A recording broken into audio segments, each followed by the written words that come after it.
What is up, my friends? We are back with another match day. The Reds back in Champions League action, travelling over to Germany to take on RB Leipzig. How are we all? Team news will be in momentarily. We'll go through it. I just need to see if that is the confirmed 11. It is the confirmed 11 on your screen, so we are good. We can confidently say that he's made some changes, but not a whole lot. Midfield is back to what we would expect by the looks of it. Looking through the squad, we've got... Who have we got in here? Let's have a look. I hate the way Liverpool put their teams out, by the way. So we've got Darwin, Gakpo, Salah and Szoboszlai making up the attacking quartet. McAllister and Gravenberch anchor in the midfield. And then the back four has Costas coming in at left back for Andy Robertson. Trent keeps his place at right back. There we go. So that is the starting 11 anyway. On the bench, Jaros, Davies, Gomez, Endo, Lucho, Curtis Jones, Andy Robertson, Jarell Quansah, Tyler Morton and Trey Neone. So this is Anfield we're wrong anyway, talking about a sickness or an illness from one of the players. Neone was always going to be in the senior squad. And Liverpool's youngsters were beaten 3-2, I think it was, or 3-1, sorry, earlier on by Leipzig in the mini game, if you want to call it that, or UEFA Youth League is the proper name for it. Mary said happy birthday to Connor. Thank you, Mary. That's very kind of you. I'm sure Connor will appreciate that. He's having the birthday lasagna today. His auntie brought him across a lasagna, so he's having a celebratory lasagna, Mary. There you go. I mean, living it up. Celebratory lasagna, and he's having the good coleslaw with it. So there you go. Wasn't long, was it, for the food talk to start? Thank you, Sabrina. Sabrina was there beside me doing something. No, get your minds out of the gutter. Get your minds out of the gutter. She was just fixing the technical thing there with the TV. So now we're all good. What's the other team lineup? Bear with me, Adam. Come on, bro. I'm only getting to grips with our lineup now, mate. We're starting early, so give me a minute or two and we'll get you the Leipzig lineup once it's announced. The Striking Vikings, Craig, myself and Tiernan say hi. Hope all is well. Lovely to see you in, my man, and thank you for sending me that photo earlier as well. Glad everything got there safe and sound. Got there quickly though. We only posted that off yesterday evening. Right, here we go. We've got the Leipzig lineup now. Galaxy, Gertruda, Orban, Nusa, Haidara, Xavi, obviously not Xavi Hernandez there, Xavi Simons, Openda, Vermeeren, Costello Jr., Sesko and Henriks. So that is the starting 11 for RB Leipzig. Obviously former Liverpool goalkeeper there, Petr Galaxy in goal. So yeah, bit of Hungarian love on both sides tonight. Bit on the Leipzig camp, bit on our camp obviously with Szoboszlai. So yeah, let's see what happens. I mean, I have no complaints about the team really. You know, we did know it was going to be a toss-up between Gakpo and Lucho on the left. No surprise to see Costas come in to give Andy Robertson a breather ahead of the game against Arsenal at the weekend. And then midfield, we're back to the tried and tested trio of Alexis McAllister, Ryan Gravenberch and Szoboszlai. Now, I know a lot of people, we're going to be keeping an eye on Szoboszlai tonight to see how he gets on. But, you know, be fair, be realistic in our expectations. Yeah, buzzing. Champions League nights. Who doesn't love a Champions League night? What does our bench look like? It's about 8 foot long. It's wooden. It's probably 2 planks. Sorry, I'm an asshole. What can I say? Our bench is as follows. Jaros, Davies, Gomez, Endo, Diaz, Jones, Robbo, Quansah, Morton and Neone. So it's a weakish bench, let's be honest. There's a lot of players missing there. Curtis Jones could be an option. Robbo could be an option. Endo and Diaz. And then there's some young players in there as well. Jordan, first super chat of the night. Thank you, bro. Appreciate you. Said, do you think Slot is picking the strongest lineup given he has more trust in the fitness team and his track record of Feyenoord? Well, there is one of his backroom team who he trusts implicitly to give him warnings of when not to be playing players. So maybe... look, he has made some changes here. So he's rested up Lucho again. So that means he's probably going to start against Arsenal. Obviously, we've got no Jones in the starting lineup today. And Curtis Jones can probably feel a little bit unfortunate there because obviously he was man of the match against Chelsea. But other than that, you know, he's brought in Costas for Robbo. So understandable change there. So I think he's done pretty well with the team selection. Do you think Jota is going to be back soon? Well, if it is just the bruised rib, Nuala, and that's what the manager was reporting yesterday, if it is just the bruised rib, well then, fingers crossed, it'll only be a week or two. I'd say to be on the safe side of it, I'm kind of thinking maybe just before the November international break, but let's just wait and get confirmation. But if Arne said it was a bruise, then probably 1 to 2 weeks on that one. Let me just get my TV on here so I can get the game ready. The champions. There we go. All good to go. Why is Jones not on the bench? He is on the bench, isn't he? He is on the bench, yeah. Yaros, Davies, Gomez, Endo, Diaz, Jones, Robbo, Kwanzaa, Morton, Neone. So he is on the bench. There you go. So, again, nothing to worry about. No need to start losing our heads already. Let's just enjoy another Champions League evening. Obviously, as we sit here right now, or at least before our game, Aston Villa were currently top after 3 wins from 3 for them in the Champions League. What's Mark saying? As of right now, Salah becomes the 3rd highest appearance in European Cup for Liverpool, just behind Jamie Carragher and Steven Gerrard. Salah on 69, so there you go. Another record in his sights, perhaps, for the great man. Still no Chiesa yet. It is a shame, Jack. Again, Arne was saying it's not really an injury with Chiesa, more the fact that he's still getting up to speed with, you know, fitness and stuff like that. So, yeah, we're going to have to be a little bit patient with Federico because he didn't have a pre-season really or anything like that. On the screen, there is no Jones. Is there not? Well, I'm looking at his name there now. So, you know, Connor fixed it. There you go. So blame Connor is what we're trying to say here. Blame Connor is what we're trying to say. So there you go. But it is fixed now and he is on the screen. So we can all rest easy, knowing that, well, you know, we can all blame Connor. Did I mention that we could blame Connor? Because, you know, it might be his birthday, but we can still blame Connor. Seems like he might have been at the cooking sherry already. I'm Hungarian. This goalkeeper is the goalkeeper of the national team. Yeah, I know that, mate. He used to play for Liverpool. I'm well aware who Galaxy is, bro. He used to play for Liverpool. And then, of course, went to Leipzig, where he's rebuilt his career and done really well there. So, yeah, decent goalkeeper. Absolutely. Question, Craig. Do we have to be careful against Leipzig? It depends what you mean by careful. I don't know if you mean for injuries, for conceding goals.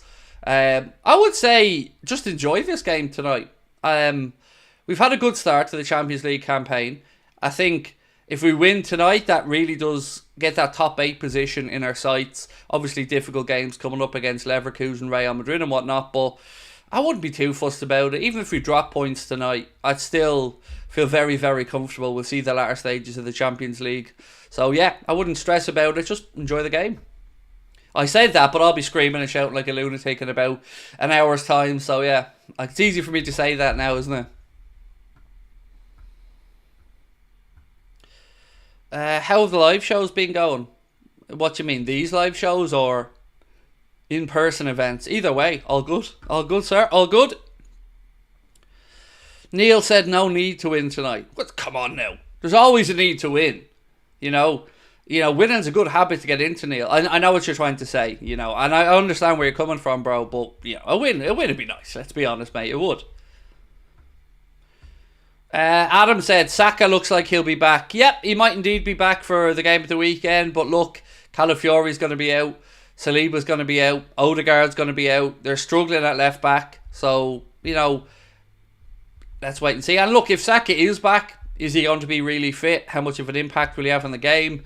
Let's wait and see. You know, it does feel like it's a decent time to play Arsenal at the Emirates, but it's still going to be a difficult game. I've got no doubts about that. I'm going to be recording tomorrow, by the way, with Lee Gunner. That's going to come out on Friday morning. We're going to do a preview together here on the channel. And I'll also be recording with David Lynch tomorrow afternoon. That'll be out tomorrow evening, where we're going to be obviously going back over this game and then talking about contracts and, of course, looking ahead to the Arsenal game of the weekend.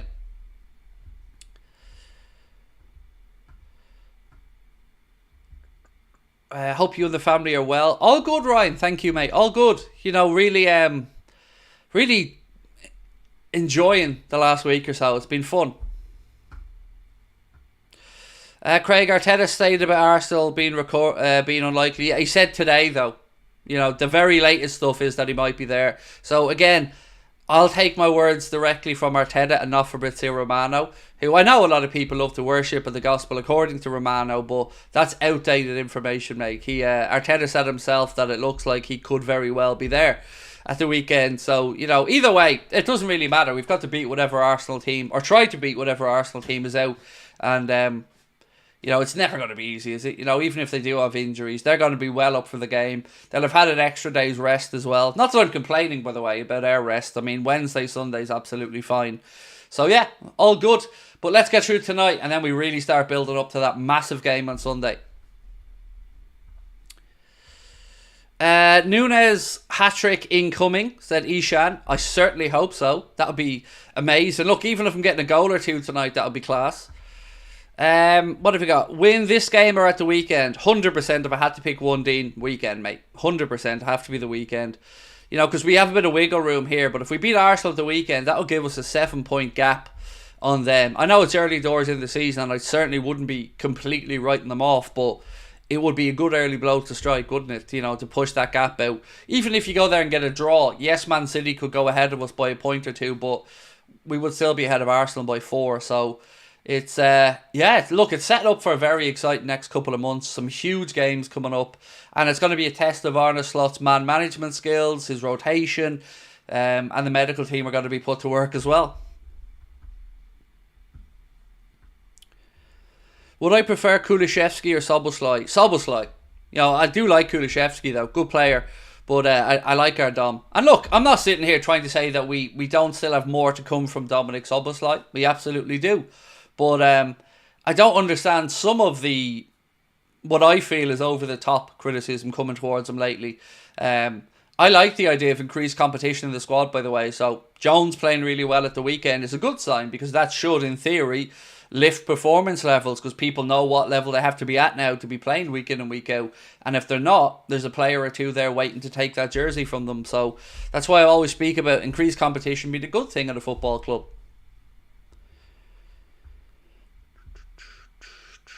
How you doing, Craig? Really want to see a Darwin goal today. What's your prediction? So I went 2-2 all week. After seeing the team, it's a little bit stronger maybe than I was expecting. So I'm going to change my prediction and go for a 2-0 or 3-1 win for Liverpool. I think with Darwin in the team, I think he's going to get himself a goal tonight. Salah, obviously in Europe, you always want to see a Salah goal as well. I've got a sneaky feeling we're going to see another defensive header tonight from Virgil or Ibu. So yeah, I think 2-0, 3-1. I'm kind of on that as a minute after seeing the starting 11.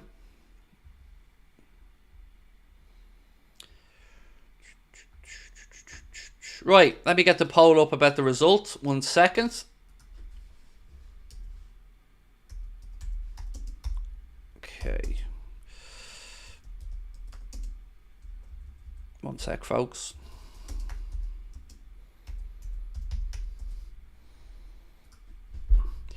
La la.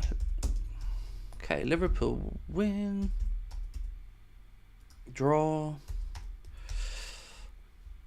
Or Leipzig win.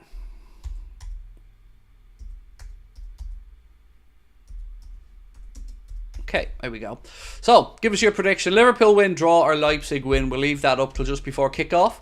Just a reminder as well, folks, you are going to get the chance once again to vote in our player rating. So, in the match reaction, keep an eye out for the link at the top of the chat where you can go, sign in with your email address, and just give us your player rating. So, see if they tabulate with mine and what we're thinking. 210 Records, how are you, bro? Thought he should have rested Canade, said El Marcho. Again, I get it. He has played a lot of football, as has Virgil. I think, maybe other than the League Cup game, I think it's been Canade pretty much every game since he came on at half-time in the opening game of the season.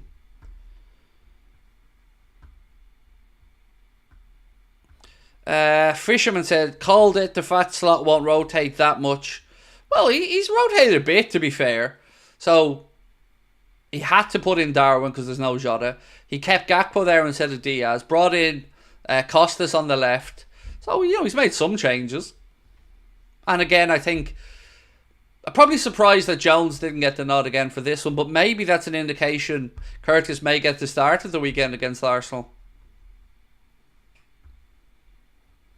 Simons is a goal threat. He is, but he's not Mohamed Salah. This always baffles me, but it's always strange to me that people are worried about the other team. We're Liverpool Football Club. We have a pretty damn good forward line. They should be worrying about us. Rusba said, I feel bad for Endo. I get it, but it is what it is. You know, he's still playing for Liverpool Football Club at the end of the day. So, look, Endo's model professionalism has been fantastic. You know, every time the man gets interviewed, you can't help but admire him. He says all the right things, puts the team first. He's just a good man, isn't he?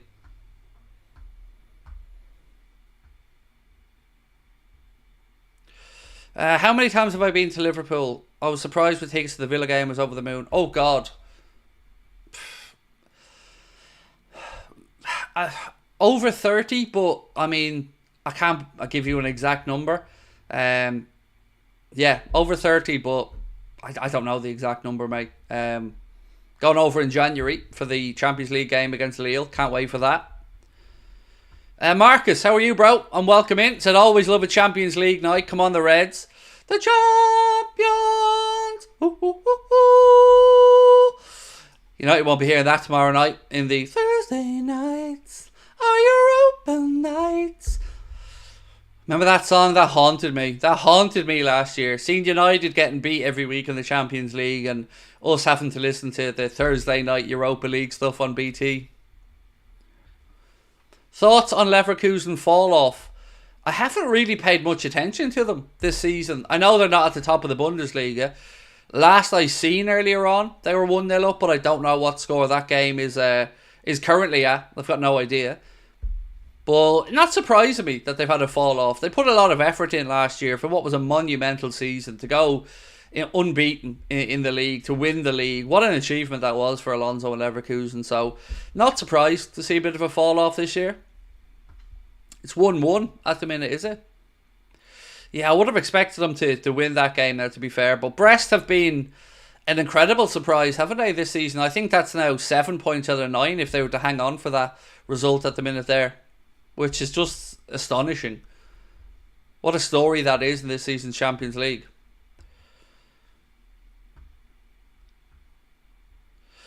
One thing I hate about Slot doing in Liverpool is never using immediately or keeping delaying these substitutions. Well, I don't think he's done much different to Jurgen in that regard. Jurgen was also somebody who I thought would delay substitutions a little bit longer than most of us would have liked. But again, I don't understand. Why are we looking for negatives? You know what I love about Arne Slot in Liverpool? The fact that we've won all but one game since he's come in. You know, that's what I love about Slot in Liverpool at the minute.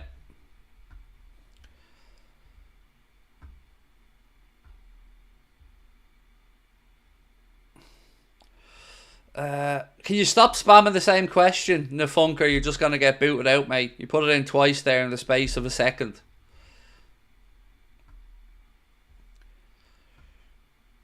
Leverkusen is the Leicester City of the Bundesliga. I would say they're a bigger club than Leicester City, to be fair. Andy said, watch out for Nusa. Wanted him at Liverpool this window. I'll keep an eye out on the game, sir. Again, thank you for your super chat and thank you for joining us tonight. Appreciate your support as always. Right, look, do hit that subscribe button if you're new to the channel. I think tonight we're going to get to 278,000, which would be absolutely fantastic. And also, you know the drill. We've got 55 minutes to try and get to 1,000 likes before kick-off to keep this little record of ours going. How many players do you think Slot wants to work with? I have not given a second's thought, to be honest, mate. I don't know. You know, if you look at Man City as an example, they don't have the deepest squad in the Premier League, but it is a squad there that would be filled with talent, you know. So most managers these days want to work with relatively reasonably sized squads, so they're not carrying much excess baggage or unhappy players, you know, who aren't really getting enough game time. You know where Andy Carroll plays now? Bordeaux or somewhere, isn't it? I know he's in France. Anyway, I just can't remember what team it is, but I know he's in France. In the second tier, I think.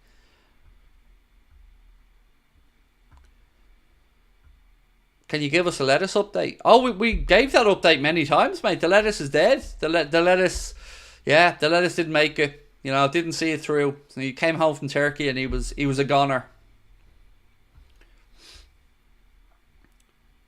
They're in the 4th division with Bordeaux, is it? All right. I knew he was at Bordeaux or somewhere, but yeah. Look, as long as he's happy and enjoying his life, brilliant. Does your channel have an app? No, mate, we don't. No, we don't. God, I can only imagine the headache of trying to build an app and maintain it. God almighty, we're a long way away from having those level of funds, I would say. Someday, maybe. I love the idea of an Anfield Agenda app, but yeah, I know how expensive these things can get. Who's your favourite player of the Premier League other than the Liverpool player? I really do like Odegaard. I've always been a fan of Martin Odegaard's. Who else do I like in the Prem? I think Phil Foden's a wonderful footballer. Obviously, Haaland's a goal scoring machine. Who would be my favourite though? Probably Bowen. Yeah, I always enjoy watching Jared Bowen as well. Yeah, I think I'm happy with that answer. Score predictions. I went 3-1. I changed my mind and went 3-1 or 2-0. Liverpool by 2 is my guess anyway. Bowen is overrated? Nah, he's not, mate. Not to me. I think he's a great player. And I don't see how you could call him overrated when he's playing for West Ham. You know, it's not like he's keeping people out of the England team and people are talking about him as the greatest English attacker in the last 10 years. I think he's where he is. I think he's fairly rated, to be fair. Wirtz, for me, Wirtz isn't in the Premier League, so can't be answering about Florian Wirtz if he's not in the Premier League. If you could get any Liverpool player, ex or current, on the channel for an interview, who would it be and why? Always said the same thing. It's going to be John Aldridge, because I've always admired John Aldridge's insistence to speak his mind. And I very much like that trait about John Aldridge. And I've always been a John Aldridge fan. So, yeah, I'd love to chat with Aldo on the channel. Tried to reach out a few times, but never managed to quite get that connection. So maybe someday we'll be able to get Aldo on. But, yeah, John Aldridge will be the answer.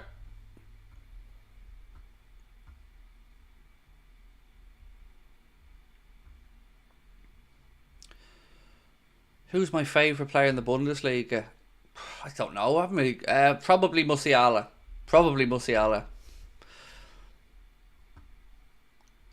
How do you feel about Duran from Aston Villa? Would you like to see him play for Liverpool? He's a good player. Arsenal are the ones, by the way, who've been registering an interest there in Duran. I've seen that in the papers. I think it was yesterday, if I'm not mistaken.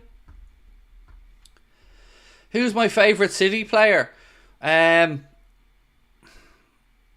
Probably Michael Oliver. Yeah, probably Michael Oliver. I was going to say John Oliver there, the comedian. But yeah, I'd say Michael Oliver is probably my favourite of the current City bunch.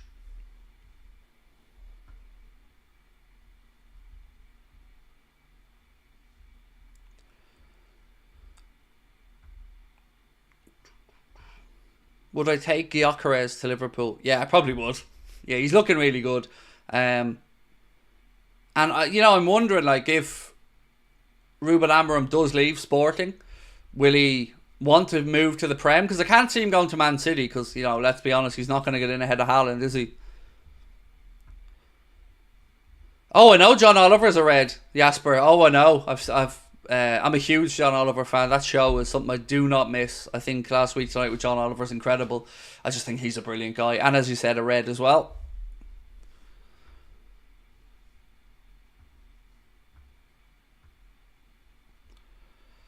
Where's Elliot? Same place he was for the last few weeks, just recovering, mate, from that fractured foot. He's in the gym, stepping up his recovery, but I think the perceived wisdom is we're probably still a week or two away from seeing Harvey Elliott back properly, but fingers crossed he's back soon.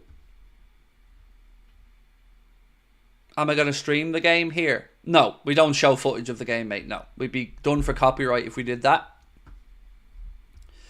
Someday, though, God, imagine you did. Imagine you got the rights to do it someday. That would be incredible. Incredible. Updates on Chiesa. So the best way for me to talk to you about those updates is to say, have a look back at the video we did with David Lynch on Monday. We went through all the injury updates around the players. Briefly, Arne Slot spoke yesterday about Chiesa and said it's not really an injury. It's more a case of he's just struggling to keep up with the intensity of a new league and the fact that he hasn't played a pre-season. So he's really playing catch-up. So I'm not surprised that the games he has played have taken a bit of a toll on him. But I guess it's good news that it's not really an injury as such.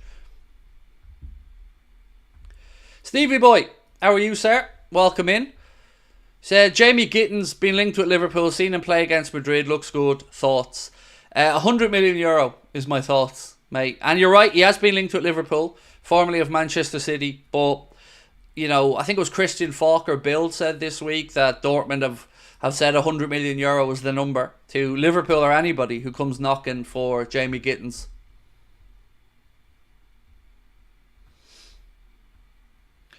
If I was a footballer, what would be your position?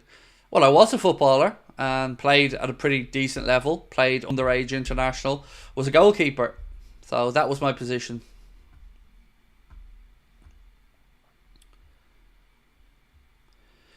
John Bishop is my best stand-up comedian and Paul Smith. I think John Bishop's shit, personally.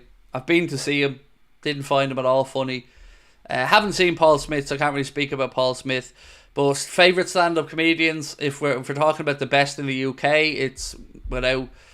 It's I mean, it's not even close to me. If you're talking about the UK, it's... well, there's a few, actually, but... I'm trying to see will anybody outdo... No, it's Kevin Bridges. It is. Kevin Bridges. Then I'd probably go with... Mickey Flanagan, Frankie Boyle... Peter Kay, they probably are, but I think in the UK, certainly, I would say that there's Kevin Bridges is peak. I've been to see Kevin Bridges 4 times, and every time he had me rolling around laughing. He's just a really funny guy.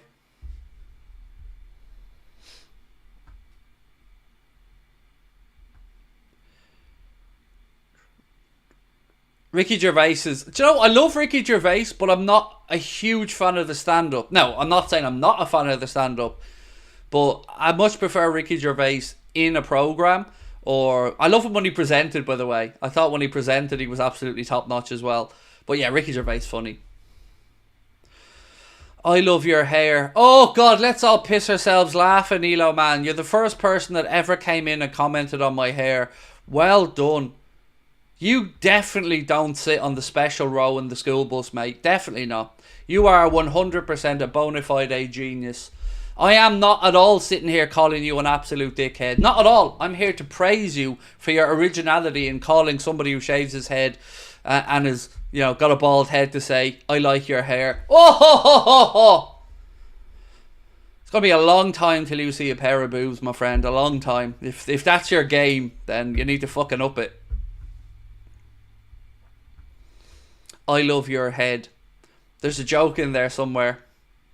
There's a mum joke in there somewhere.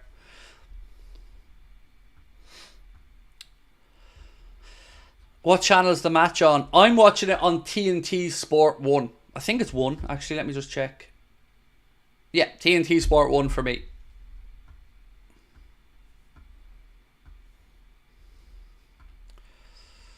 Ricky Gervais's boss, so's Carl Pilkington. Oh, that was An Idiot Abroad was brilliant. Yeah, I really enjoyed that when it was on. Anyway, can we get back to football? As much as I love chatting about stand-up comedians, and I'm going to do that when I launch my new channel next year, my nostalgia channel, as I'm going to call it. Well, I'll be talking about 80s, 90s, noughties TV shows, comedians, music, films and movies that would no longer be able to be made, like Blazing Saddles, stuff like that. That's all going to be in my new channel that I'm going to launch next year. I love your eyebrows. I've got to pull you up on that one, Dave. Just, you know, we've got to be fair about this, mate.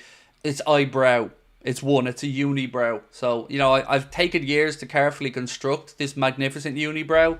So, you know, let's just be correct about it. It's just one. It's an eyebrow. Andy, how are you, man? Andy Warstad. Curtis benched, harsh, a lot of subs around 60 minutes. So it does feel a bit harsh, Andy, definitely. But I'm wondering, mate, is he keeping him for Sunday? So I wouldn't at all be surprised if Curtis maybe does 20 or 30 today, like you've suggested, and then we see him come off the bench, or excuse me, we see him start at the Emirates. What's your favourite club in Germany, Italy, and Spain? It would be Dortmund, AC Milan, and Barcelona.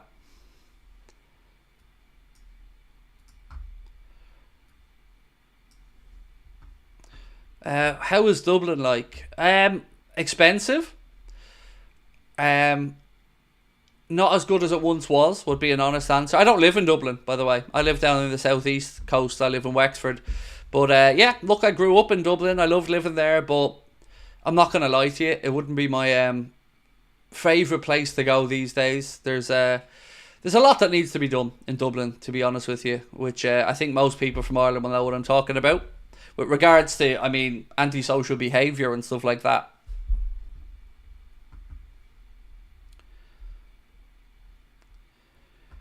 My prediction for Bayern versus Barca. God, that's it's a really interesting game, that one. And I was, sticking on a couple of cheeky little bets last night, and that was a game I was struggling to find anything in really outside of maybe both teams to score. So my prediction, 2-2, although I wouldn't be surprised to see Barca nick it by an odd goal. Yeah, I'm going to go 2-2. Do I like Thin Lizzy? Wouldn't be my cup of tea. No, not personally. Respect, obviously, Thin Lizzy, but Brian, LFC USA, a friend in the chat, is a huge Thin Lizzy fan. We sent him over the Thin Lizzy Bohemians jersey and a few other bits and pieces of memorabilia from Thin Lizzy, but yeah, that's no, it wouldn't be my cup of tea.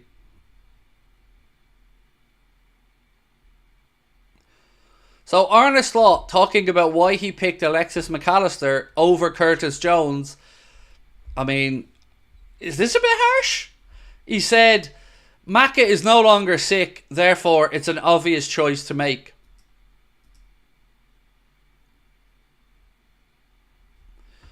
Is that a bit harsh? That just sounds a little bit, I don't know. I don't know if he was trying to big up McAllister there, but I mean, unintentionally, it sounds like he was a little bit harsh there, to be honest.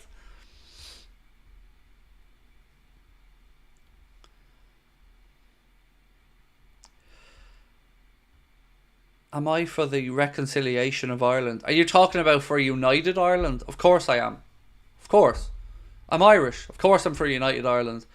I would question anybody who isn't for United Ireland, but what I would say is United Ireland has to be inclusive for everybody, of all religious backgrounds, of all economic backgrounds. I don't know if I'll ever see it in my lifetime. I don't know. That's the honest answer. But yeah, of course. I don't like my island, my country being divided. Why would I? Yeah, of course. But again, it's about doing these things in the right way and respecting other people's belief systems as well. Yeah, I'm not somebody that just thinks, well, feck all the Protestants. It's Ireland. No, we've got to make sure that everybody can live and be peaceful and prosper in our country.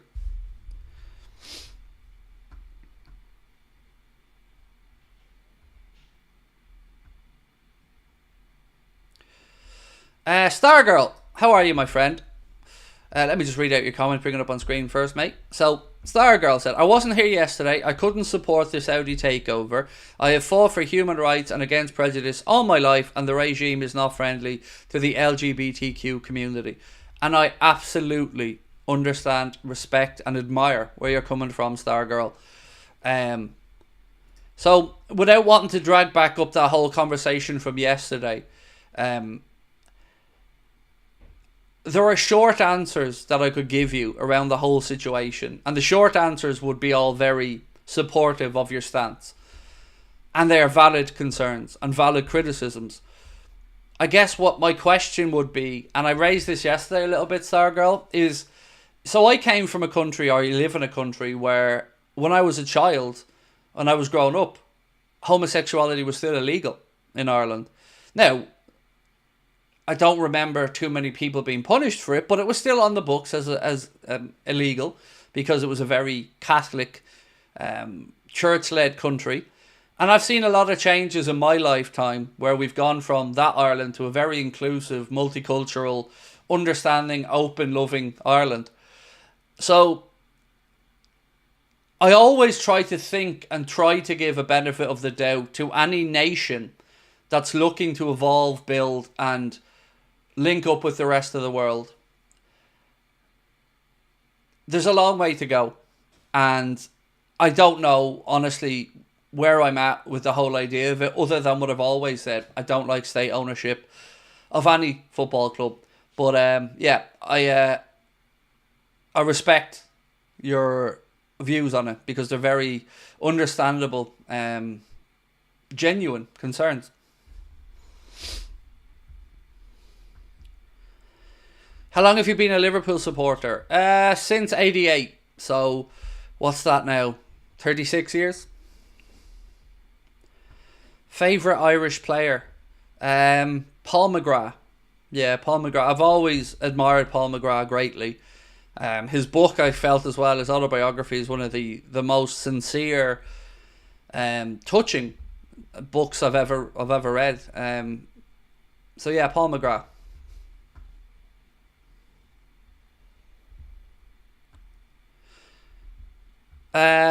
Tilly said, I'm from the north myself, complicated issue, and I do agree it would need to be handled carefully. Absolutely, mate. It has to be an island and a country for everyone, and it would have to work for everybody, 100%. You know, this isn't an anti-anybody stance for me or anything. It's just a simple case of, like any country on the planet, I would like my country to be reunited again, absolutely. But as you said, the right way.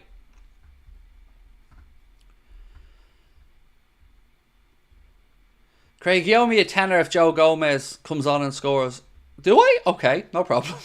I feel safe that I won't have to give you that tenner, mate, so I'll happily agree to that one. Right, ladies and gents, we've got about 37 minutes. We need 596 likes in 37 minutes. So, you know the drill. I'm going to ask you to hit that like button. Now, today, we aren't really being sponsored by them for this particular stream, but we still want to give thanks and show some love to our friends at Manscaped. So if you want to get yourself 20% off anything at manscaped.com and free shipping, remember to use our code Anfield20 at checkout to get that 20% off and free shipping. Again, shout out as well to our partners, Lineup Builder as well, lineupbuilder.co.uk, who help us out with all of our tech and stuff as well. So much love to those guys. I love your videos. Thank you, mate. Appreciate your support. Thank you. And I really do appreciate that, mate. I'm going to be keeping an interesting eye on Sesko tonight as well, because he's somebody I would love Liverpool to bring in the future. I'm worried that Arsenal may get him eventually, but yeah, Sesko's one definitely to keep an eye on. Philly in the house, Mr. Darwin, 8645. How are we, bro? Welcome in. Is somebody already? Chiesa has been a flop. I'm going to try to be nice about this, mate, because I don't know who I'm speaking to. I don't know if I'm speaking to an adult, a child, or whatever. So I'm going to try to be nice here. Chiesa has been nothing like a flop. Chiesa has come in, and anybody who actually sits back and thinks about this will know that he had no pre-season, will know that he's playing catch-up. And I've often spoken on the show that if a player's coming back from a long-term out or an injury, that muscle strains and stuff like that is common practice to pick up as you build back up to fitness. He's also coming from a league that's a lot less intense than the Premier League.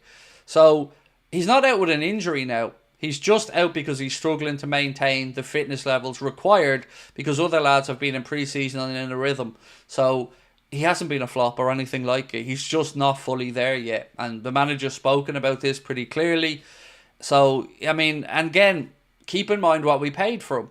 You don't buy somebody for €12 million and think they're going to be a €150 million player like that. There's a reason you're getting him at the price. His contract situation and the fact that he was being frozen out with Juventus. So, calling him a flop is just another over-the-top, lazy reaction that unfortunately we're starting to see more and more creep into our fan base at times. And I'm going to try to, again, speak my mind like I always do and say he deserves better than that.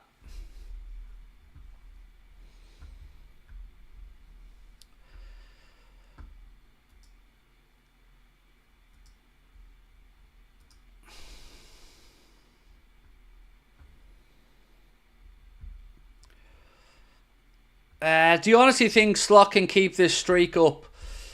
I don't know. Do you know what I'm looking for, though? Like, the results are great, and I've been really happy that we've won these games. But I'm looking for performances to start to become a little bit better as well. I'm looking for us to start games a little bit quicker.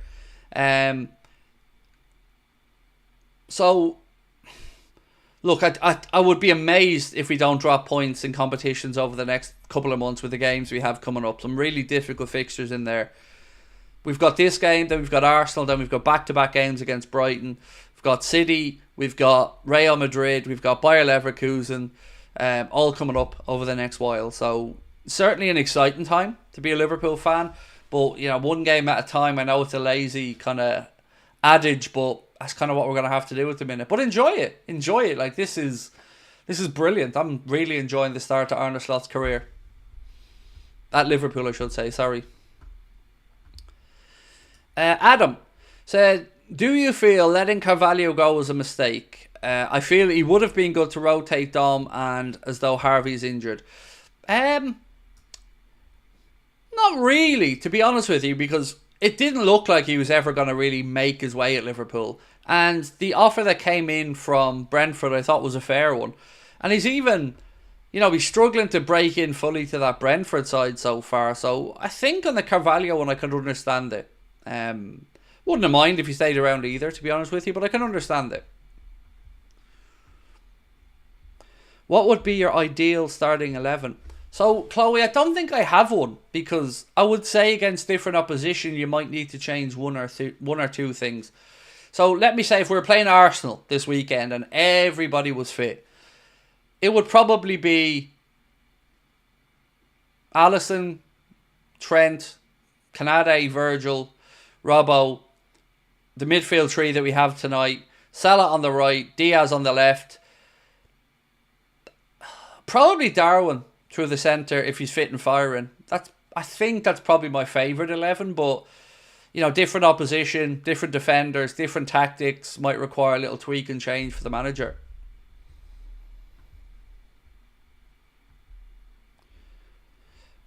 Joe said, what's the news on Jota? So yesterday the thought process was it was bruised ribs, which would be 1 to 2 weeks, but again we'll just wait for absolute confirmation. Arne did say the phrase bruised ribs yesterday, so if that's the case then you're probably looking a couple of weeks. Do you consider Alisson to still be in his prime? Yes, I do. Am I concerned about the injuries creeping in a bit? I am a little bit, yes. But I would say still he is as good as he's been. Yeah, I would. I think with goalkeepers, that prime can vary, though. You know, maybe you're not as good with your reflexes as previously. And I don't think Alisson isn't, by the way. I think he's still there.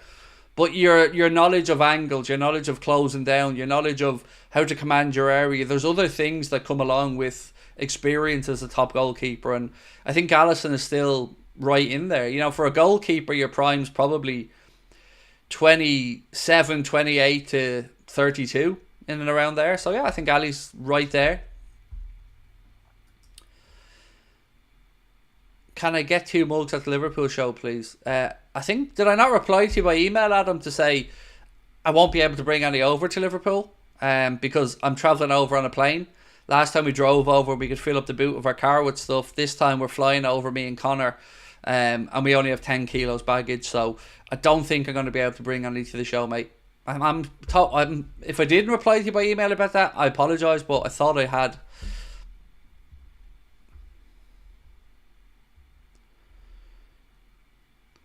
David Flack, how are you, David? Said, I think Darwin will have a great game and score twice tonight and Liverpool win 4-1. I'll take that result, David, if that's on offer right now, sir. 4-1. Yep, I'll take that.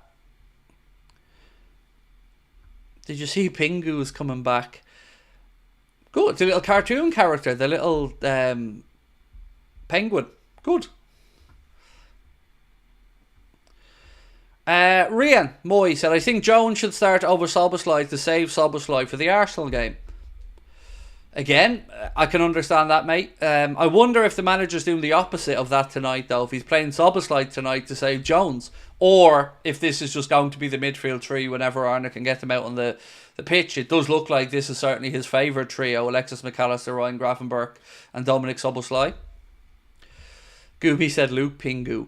I think he meant Pingu the cartoon. But I did do Luke Pingu's quiz show last week, and he wiped the floor with me, to be honest. It was 4-0 by the end of it, but it was good fun, and I really appreciated Luke asking me on. McGrath is United through and through. Oh, I know all about McGrath, mate. I know from Paul McGrath playing for Pearse Rovers and Dalkey United back in the day, coming through. I just really admire Paul McGrath, and I've said this to you guys before. As a person, I'm drawn to flawed individuals, and Paul McGrath is flawed as a, what he's been through in life with the battle with alcohol, but still for Ireland was just a colossus, a remarkable player. Immediately when I think about Paul McGrath, I think of USA 94, giant stadium, us beating Italy by 1-0, and Paul McGrath being like a one-man brick wall back there. I think he was 35 or 36 years of age at the time, and it was just unplayable that day, absolutely unplayable. You look a bit like Slot. Oh, I know. I was very happy when Liverpool hired Arne Slot. I was thinking, oh look, now John W. Henry might not like Anfield Agenda, but he's hiring an Anfield Agenda lookalike.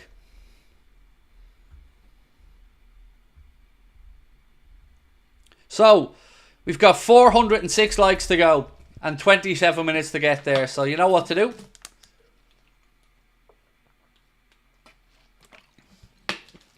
Do you still watch Irish soccer?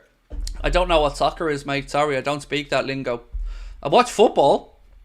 And I do watch a bit of League of Ireland occasionally, yes. But, anybody who calls it soccer in Ireland is either outside of Dublin or is a huge GAA fan. The rest of us call it football.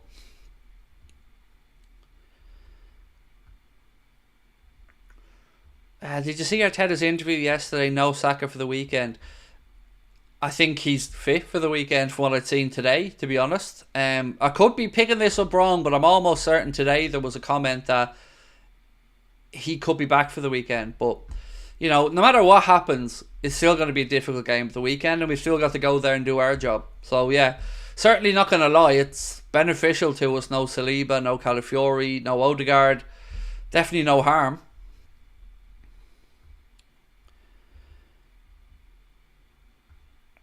Much love from Argentina. How are we, Vicky? Welcome in.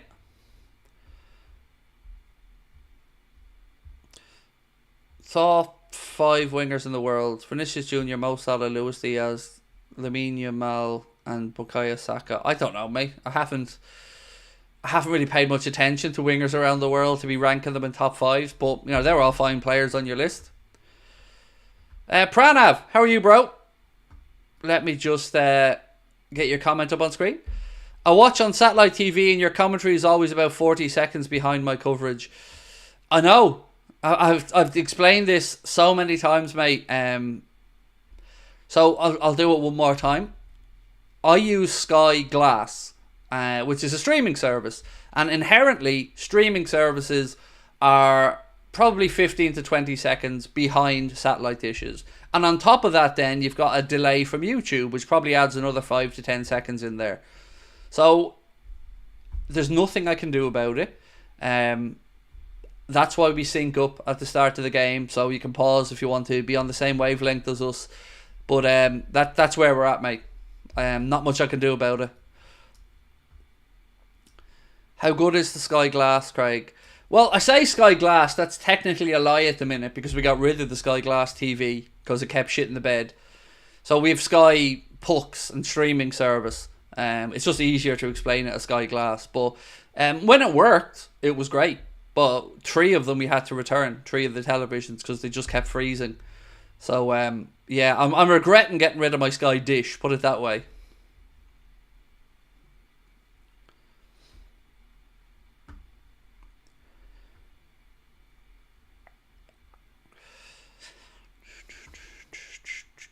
Back in Canada today, Amy. Let's go Reds. Welcome in, Amy. Do you think we can beat Arsenal away? I hope so. Again, on Saka, I wouldn't be so certain he's ruled out yet. A lot of people are just taking that for gospel. I think, I have a feeling we'll see Saka in the squad on Sunday. But look, my concern about the weekend is the referees again. I'm going to get it in beforehand because I've no problem if we go there and don't get a result and Arsenal were a better team on the day or whatever. But I do not want to be sitting here yet again speaking about a very clear decision that we didn't get in the game that has cost us points.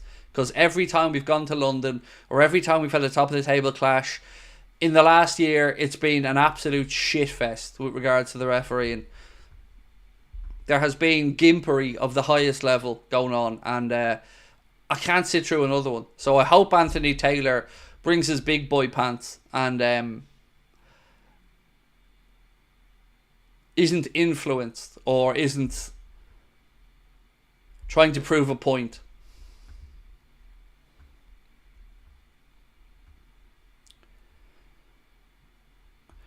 Who's your favourite ever Liverpool player? Robbie Fowler.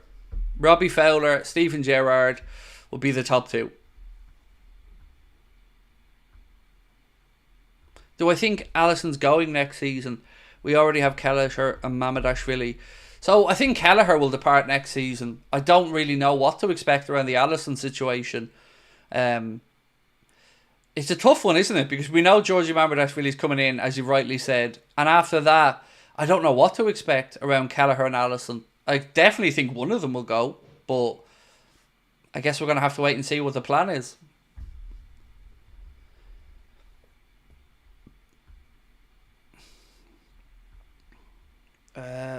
Again, Jason, I've tried to be respectful today, and you're coming in talking politics around Ireland, United Ireland, and saying Shinner's fairly stepped in it.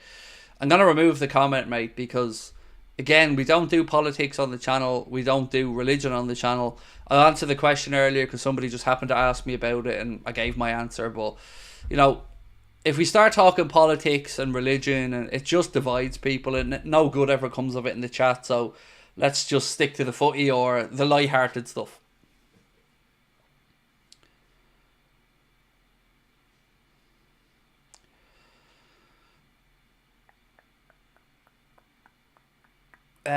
Do you think Neoni will play at all this game? I'd be very surprised. You know, I think the game would have to be going very well for us, for Trey Neoni to get an opportunity. But this is still invaluable for Trey. You know, he signed his first professional contract with Liverpool recently. You know, these match day experiences for him are going to be really important in his development. So we all know what a good player Trey is. So, no issues if he does get minutes, but I wouldn't be expecting it tonight.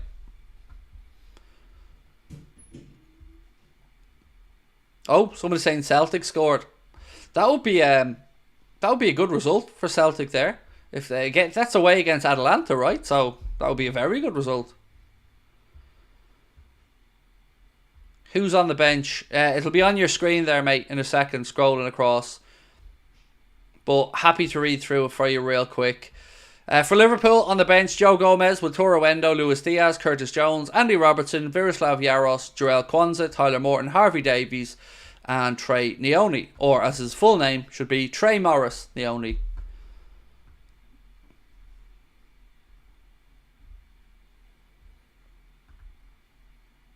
No Celtic goal. Oh, okay.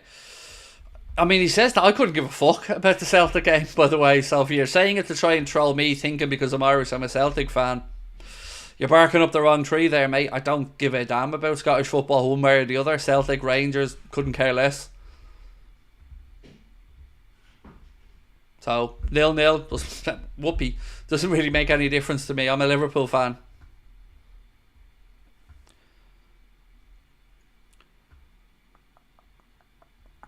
If Szoboszlai being as number 10 doesn't work, who would you think would be the ideal replacement from? Jamal Musiala, please, and thank you. I know it's a big tall ask, but yes, Jamal Musiala would be the one.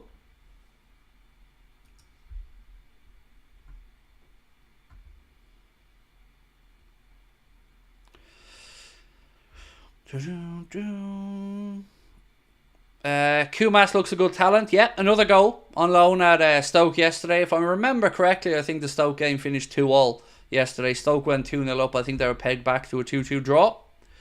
Brest Leverkusen finished 1-1 as well. Thank you for that, Mark, and other people in the chat.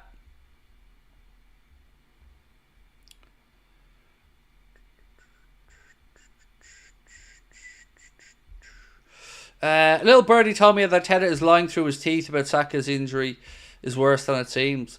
Honestly, Ivan, if he's not there, again, that's certainly a bonus for us. But, you know, if I'm Arne Slot, I'm preparing for the best Arsenal, you know, and I always take managers' comments on players in and around these big games with a pinch of salt. So, you know, we'll wait and see what team sheet gets handed in on Sunday. But if you're Arne Slot in Liverpool, you're preparing for the best version of Arsenal.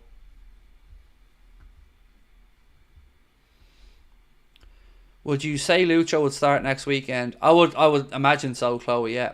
I think Gakpo tonight, and I'd be absolutely shocked if we don't see Lucho start at the Emirates. Puerto Rico in the house.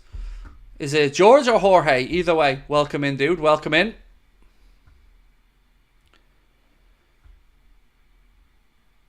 We'll beat Arsenal without Saliba. Oh, if we beat Arsenal, mate, I'm going to be unbearable on Sunday evening. I can't lie to you, mate. If we end up 7 points clear of Arsenal, I'm going to be floating around. Yeah, that would be an incredible start to the season.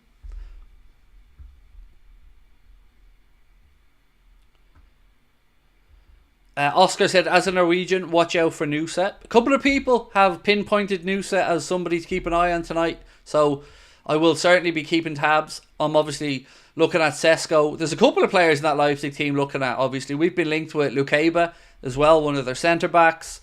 Nusa, as you've mentioned, somebody to keep an eye on. Sesko, obviously Xavi Simon's on the other side. There's certainly a threat in that Leipzig team, no doubt about it. So again, I feel like it's time we give Leipzig a bit of a shout out here, because Travelling Reds were only being charged 13 quid for a ticket for this game, which in this modern era of football is a nice breath of fresh air. You know, it's expensive for boys and girls to be travelling over to these games. So, you know, for all the disdain towards Leipzig over the way that Red Bull brought them up through the divisions in Germany, you got to give them the credit on only charging 13 quid for a ticket for the Travelling Reds. Aaron, Kenny, welcome to Anfield Agenda FC, dude. Appreciate you. Right, we're 17 minutes, 1-7 away from kickoff. We need 270 little likes. So if you haven't, my friends, two things for me. Hit that like button and drop a sub if you haven't subscribed already. We want to try and get past 278,000 subscribers tonight, and we need your help to do it as always. I love your videos, pal. Keep up the good work. Ewan, appreciate you, bro. Thank you. You guys have been always so kind to me with your supportive comments and stuff. I appreciate it. £13, yeah, that's all slick. 13 quid, you know, fair play. You know, I'm sure that meant a lot as well to those Travelling Reds who went over for the game. It's expensive these days to follow football, and you know, Leipzig only charging 13 quid for a Champions League game is, you know, fair play.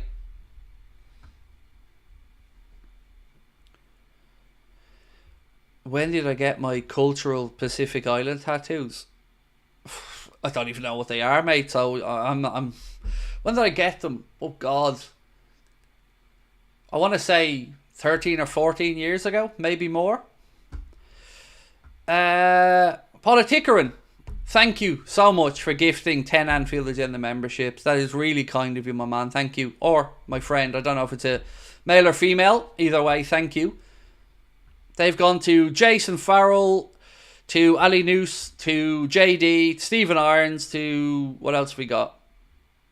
Who else got one? Magoo House, Chris Casson, Neil Peterson, Crazy Cracker, and Cian Owen all got one. Well done, mate. And the last one went to Donna. So well done, mate. Thank you for that.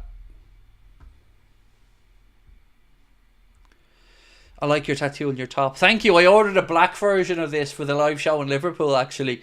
Ordered it last night. So I had originally ordered a top for the Liverpool show, but I left it in Turkey. So I'm going to be wearing a black version of this for the live show in Liverpool. And look, it is now less than 4 weeks to go until we're going to be at the Hot Water Comedy Club in Liverpool. If you want to come and see us, you can get your tickets with the link pinned to the top of the chat or in the description of this stream. And it's an all ages event, meaning everybody is able to come along and join us. So we hope to see you there. So I've already answered your question about the tattoos, mate. I spent 2 minutes answering it a second ago. So, you know, if you ask a question, pay attention for the answer.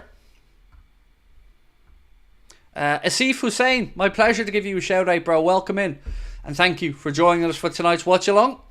We have about 15 minutes to go till kick-off, and we have 151 little likes to get, so appreciate you. Right, if you haven't seen the two teams, by the way, let me just run through them for you one more time. Actually, do you know what? I'm going to bring up something else. Where is this one gone? Oh, I didn't bring it on, did I? 1 second. I did. I'm sure I did. 1 second. Is this one? No. It's not that one. No. Where is it? Swear I had another image here. It's not that one, is it? No. 1 second, folks. I had another image here. Did I delete it? Let me bring this one up on screen. So there we go anyway. Here's the recent last 5 games from RB Leipzig, and of course our head-to-heads with Leipzig. 1 second, just move this out of my way. So you can see we played them. We beat them 5-0 in a friendly in 2022. We beat them 2-0, and we beat them 2-0 again in the Champions League games in 2023. 20 to 23. Okay. Recent form, they beat Mainz 2-0. They beat Heidenheim 1-0. They lost 3-2 to Juventus in the Champions League. They beat Augsburg 4-0. And in the Bundesliga, they drew 0-0 with St. Pauli as well. So that is their recent form.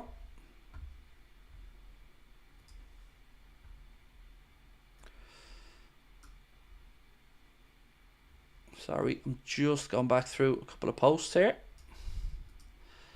There we go.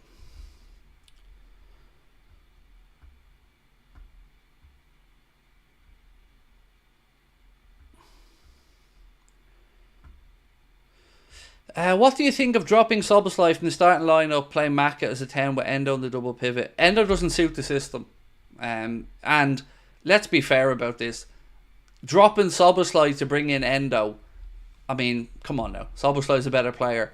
He might not be showing it to the full effect that we want him to, but I don't agree with it. And I don't want a double pivot as such. I want us really to have one of those midfield duo to be able to push forward in the deeper line too, we'll talk about. But look, I think we just have to understand that we're going to see limited game time from Wataru Endo under Arne Slot system, because unfortunately it's just not the right style of play to get the best out of Endo and his attributes. Now, he did really well when he came on recently to help us see out a game, but I wouldn't be expecting too much game time for Wataru under Arne.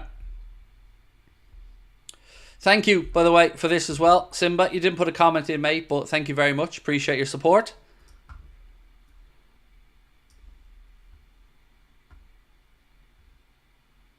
Klopp will be rooting for Leipzig. It is still strange, isn't it, to think that Jurgen's going to be in the Red Bull setup. It just doesn't feel right.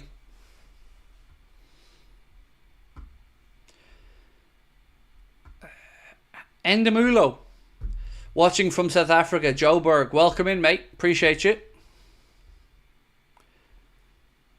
Who are we playing after Arsenal? Brighton home and away. We've got them midweek in the League Cup.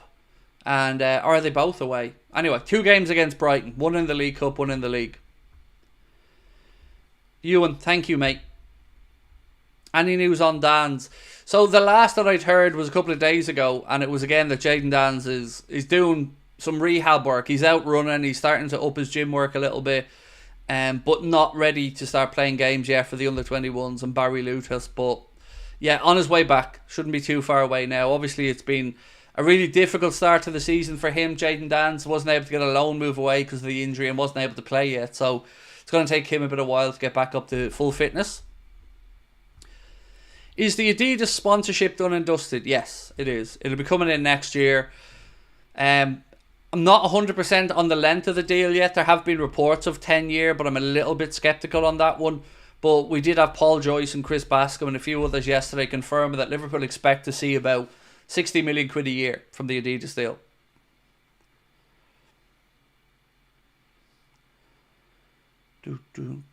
Cup away, league home. There you go. Thank you, Mark. So away midweek in the cup and then home in the league at the weekend. The game starts in 9 minutes for those asking. 9 minutes to go. What do I think of the Barcelona lineup against Bayern? I haven't looked at it, Liam. I haven't looked at it. I'm fully focused on this game, mate. So I haven't seen what way Barca are lining up.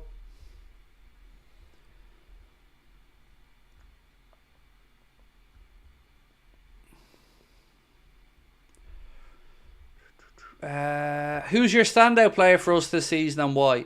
Same as yourself, Meta. It's 100% Ryan Gravenberch. He's been, without a doubt, our most impressive and consistent player. After him, I'd probably go for Virgil, then Mo. But yeah, I think most of us in this chat would answer Gravenberch. He's been top notch this season so far.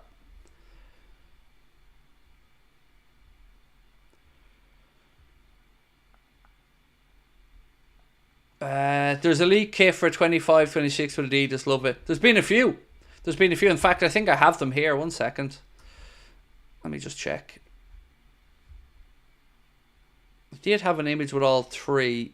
I think I just have one here now. Yeah, I don't have all three images. This is the one I like. 1 second.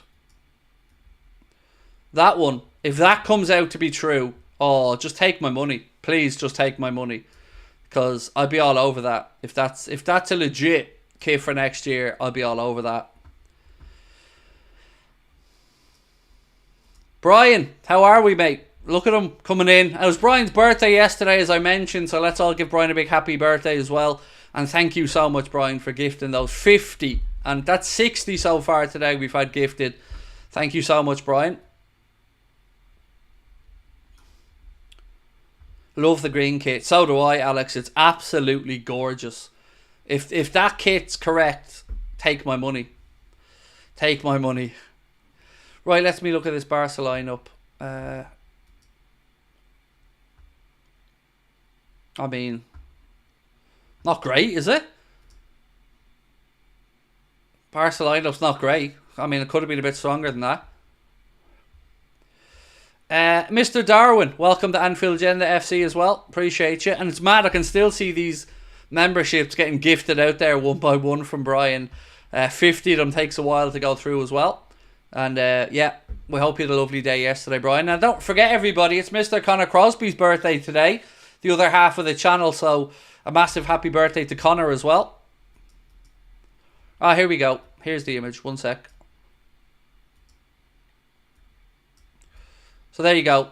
That's the rumoured kits on next year. Now, again, I'm going to say, if they're the kits, just take my money, please. Take all of my money if they're the kits. I want all of them. Yeah, I would happily buy those kits. Every one of them, if they were on sale next season.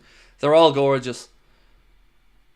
I think my favourite would probably be the green, but I would buy all three of those kits if they came out next year.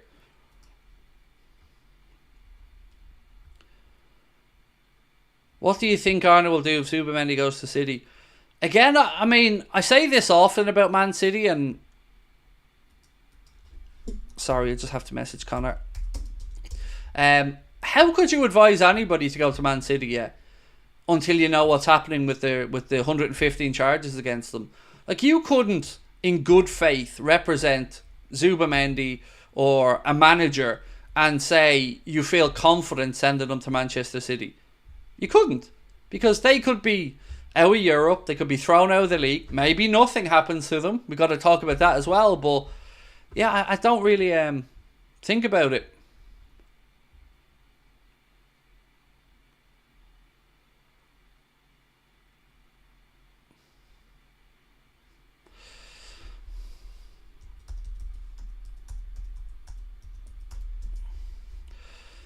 Brian has sent in $100 super chat, and he said, "Happy birthday, Connor. Make sure Craig spends all this money on himself." And I will, Brian. I will. I'll do my best, mate. I might get Connor a Freddo or something from it. But much love, Brian. Thank you, mate. And there was another super chat as well from Simba the White-ish Cat. Said, "Hey, Craig, your fan here from Malaysia. Thank you for watching, mate. Thank you for being with us. And much love. Appreciate your support, sir. Thank you."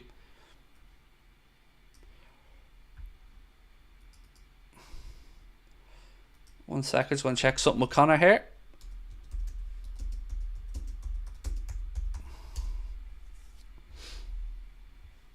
So again, Brian, mate, thank you for your support today, for your support always, again, for gifting 50 memberships and for everything. Thank you. Right, my friends, we've got 4 minutes and we need 67 likes. So last shout out here. If you haven't, please do take a sec, hit that like button or we're going to lose our record.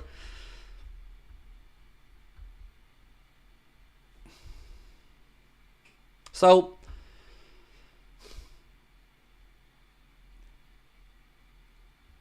I'm going to do something now that I probably shouldn't do for the good of my own channel, but I'm going to reach out again as an act of good faith. Redmen TV today are doing a charity stream all day for Zoe's Place, which is a baby hospice in Liverpool that needs urgent funds to stay open.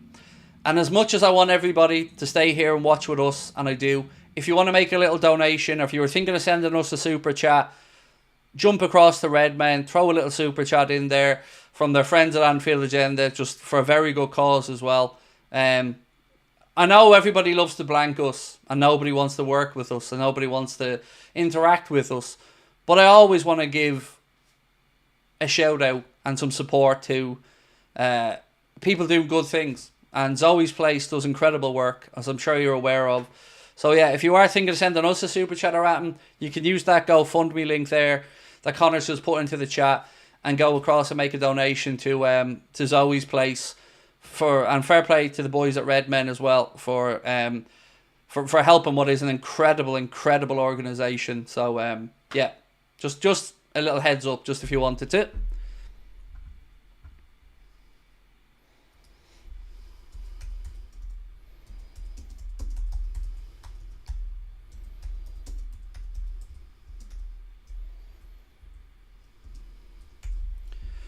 Sorry, 1 second. Cool. Anyway, we've got there with the like, so well in everybody. Thank you on that one. Absolute legends. So let's have a look at both the teams tonight before we get underway.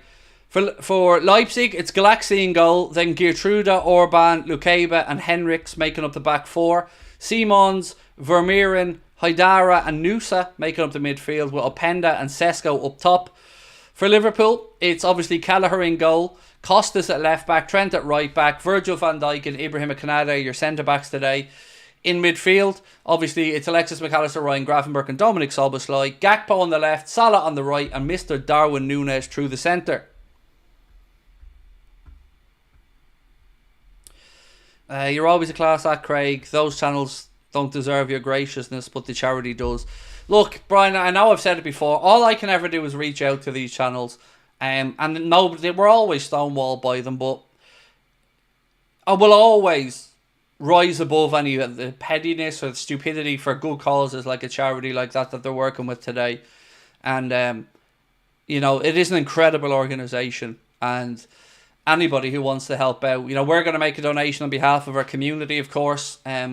So yeah, please do, because it is doing vital work in the Liverpool community for families that are going through very difficult times. So yeah, fair play. Right, ladies and gents, sit back, relax, and I'll do my best to try and take you through the game. Brian, look, least we can do, mate, least we can do. You know, fair play to the guys at Redmen for what they're doing today. And I know that Hot Water Comedy Club and a few others as well are doing some events around Zoe's Place to raise much needed money. So well done to everybody for trying to help out what is a very, very good outlet doing great work in the community. Right, we're about to get on the way. Liverpool playing from left to right in the first half. And we are off, my friends. We are officially underway. So thank you, Brian Miller. Again, appreciate you, mate. Right, my friends, we're off. And Liverpool in possession immediately on the right-hand side. Left-hand side, sorry, the far side I should have said. Gravenberch. De Costas, who's already dispossessed on that far side, wins it back though and clears long upfield. I will sync up in a second for everybody as well. Let me just end this match poll that we did beforehand. So yeah, interesting one. Keep us up to date with what's going on in the other games as well. And if you haven't, please do hit that subscribe button. We're less than 100 now away from 278,000.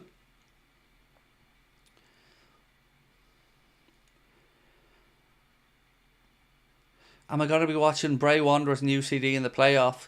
I might have a cheeky little look at it, yeah. Obviously, I'll want Bray Wanderers to come up. The Bray Wanderers would have been the closest club to me when I was growing up. And I... Oh, we're at a minute now. I'll tell you in a sec. So 1 minute. And 1, 2, 3, 4, 5, 6, 7, 8, 9, and 10. So real quick story about Bray Wanderers. When I was growing up and we started playing football under 8s and under 9s, we played in the Wicklow League before we moved to the Dublin District Schoolboys League. And I played 3 finals in the Carlisle grounds. Didn't win any of them, by the way, growing up. So I always have a little special place for Bray Wanderers because that was my first stadium playing in as a young kid playing football. Mr. Ipswich Town, how are we? He said, evening dude, just chipping in, Pool to win 2-0. I'll take that. If that's on offer, mate, I'll take that. And thank you, Mr. Ipswich Town. Always lovely to see you in, bro. I can count, Philip Weedle says. I can, Philip, and I can always count on you to be an arsehole as well, dude, can't I? See what I did there? Clever boy, me, clever boy. I can count all the way up to 277,905, mate. You'll never see that number though, so don't worry about it. We are 2 minutes and 11 seconds in, and as you would expect, it's been a high-paced start from both sides. Connor said the GoFundMe link is also in the description of the stream if anybody wants to donate to the great work Redmen are doing today for Zoe's place. Right, Barca scored already. Wow. Leipzig now trying to play in behind, but Canade wins the ball back. Now it's with Mohamed Salah. Alexis McAllister back out right hand side to Mo. Trent, sloppy, drops the shoulder, tries to turn away, and then gives the ball straight to the Leipzig defence. City 1-0 up as well, according to the chat. So that's goal City, goal Barcelona.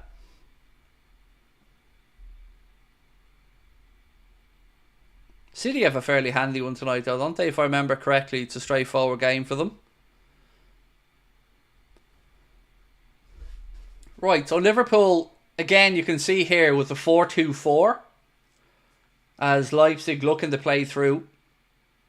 Ball over hit, which Costas can allow to go through to Creevy and Kelleher. Foden with the goal for City. Thank you for that in the chat.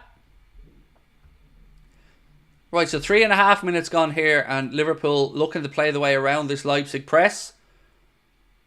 Referee says foul there on Alexis McAllister. Free kick to Liverpool. How many subscribers would you like by this time next year?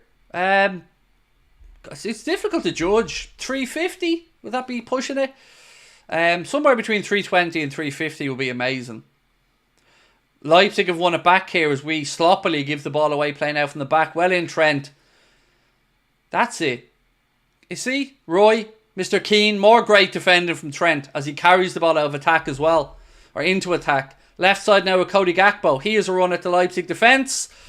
Flashes the ball across the front of the goal, but it's over hit. Too high for Mohamed Salah and goes behind for a Leipzig goal kick. Any bets on? I've got a couple of small ones around, like I think I've Mackett to score from outside the box. Virgil to score a header. I think one more, but I can't remember what it is. They're all small ones though.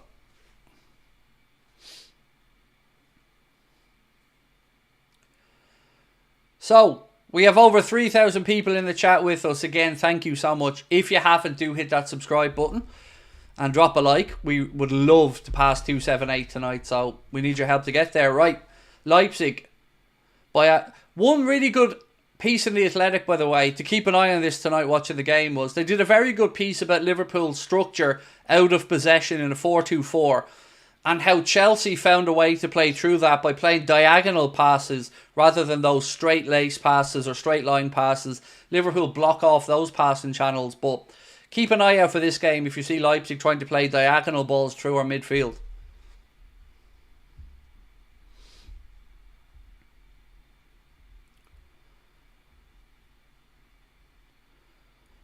Hello, by the way, to everybody who's coming in. Say hello to us. Welcome in.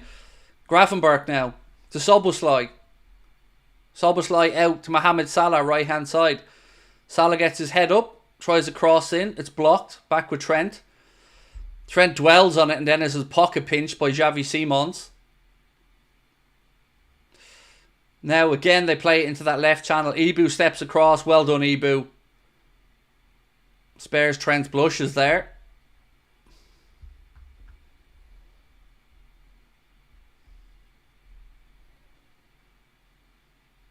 Kelleher to Ibu.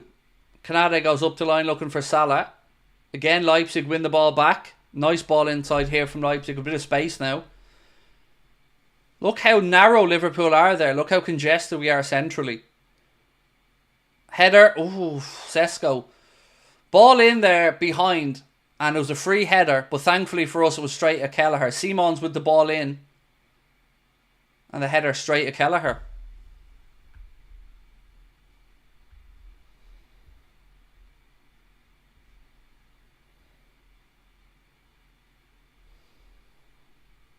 Right, Virgil now. Carrying the ball out of defence. Into Gravenberch. Gravenberch's a bit of space ahead of him.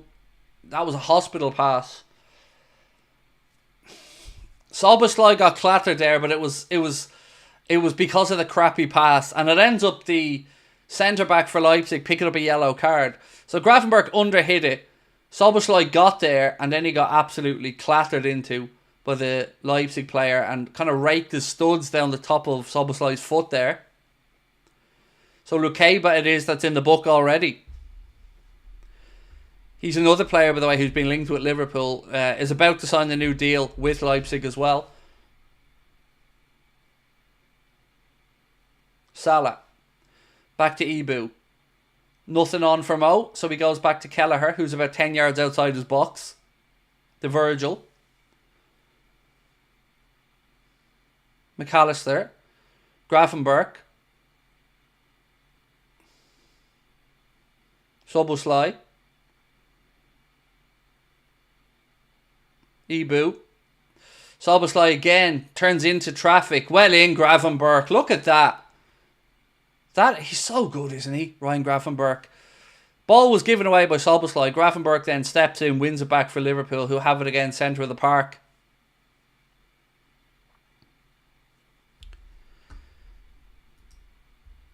Chris, Tatton Music, how are we, dude? Said, alright fella, how are we? I think 2-1 to Liverpool. I'm good, mate. Yeah, I'm good. I love this 2 games a week malarkey. It's great as a fan, isn't it? I'm sure it's a nightmare for the players and manager, but Darwin wins us a corner. Well in, Darwin. Ball slipped down the right hand side from Szoboszlai. Darwin's in a bit of a foot race with the defender to see if he can keep it in. Manages to keep it in and play it out off the Leipzig defender, which will give Liverpool a corner on the near side.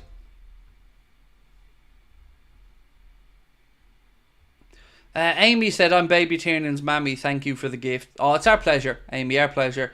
Sabrina said to me, we send down something for Tiernan, alright, but we have to send a couple of tiny bits for mammy as well. So we hope that you're both settling in back home nice and well, and give Tiernan a big hug from us. And by the way, I love the name Tiernan. Beautiful choice. Well done. Right, corner. Costas. Standing over it. Referee just stopping a bit of argy-bargy in there, though. Julian Alvarez making it 1-0 to Atletico as well in their game.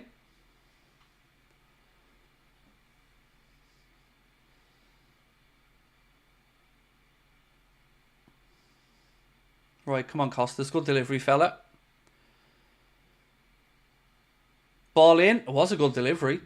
Leipzig managed to clear their lines. It was a good delivery there from Costas, though, right into the danger area. Szoboszlai.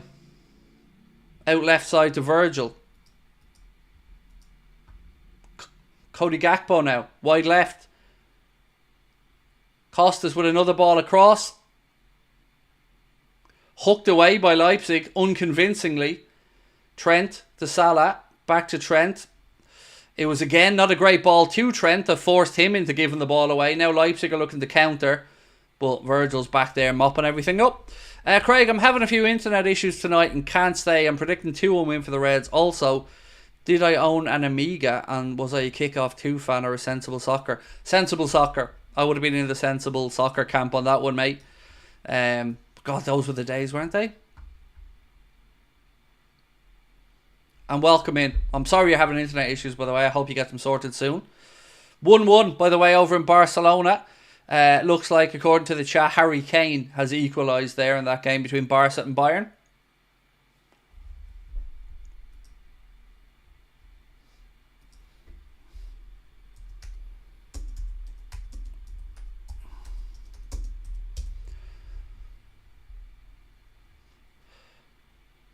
$11 minutes gone. We're still awaiting the opening goal in this one, but we're finding our way into the game now. Oh, again.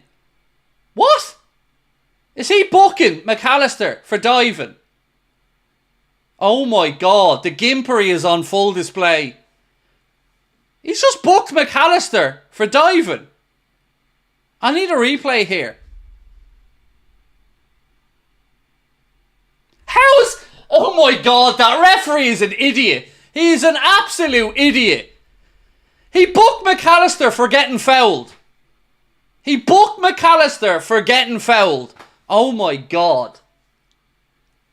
Fuck me.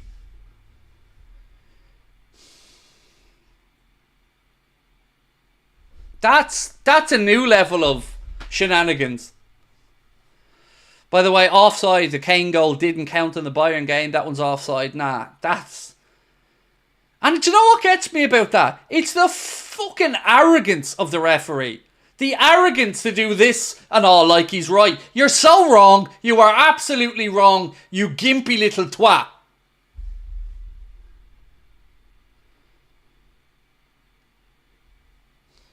Corner to Leipzig. This referee is a shit show.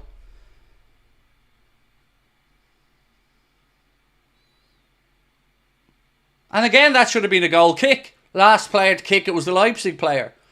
So they're now giving imaginary corners and imaginary yellow cards for imaginary diving. Brilliant. Brilliant stuff.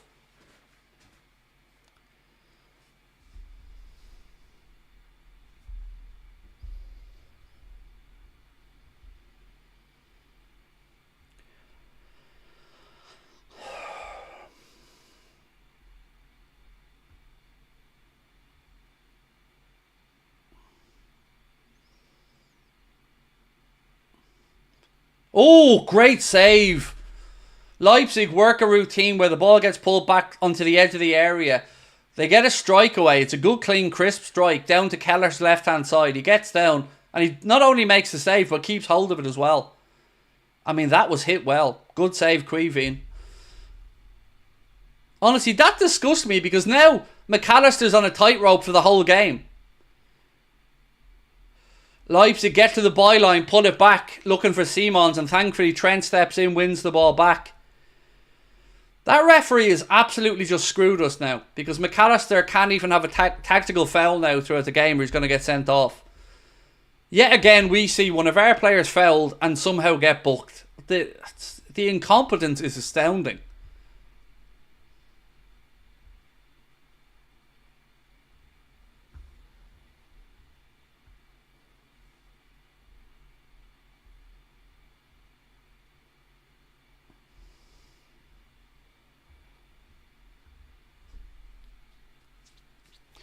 The captain. I like your comment, mate. It's Craig, you're an awesome person. You're funny, entertaining and informative. I'll take that. Do you want to be in charge of my PR, mate? That would be amazing. I cannot believe that yellow from the ref. Like, I'm sorry to keep banging on about it, but... Like, if you didn't think that it was a foul, just let play go on. But to have the absolute cheek to then be so arrogant about it that he books McAllister...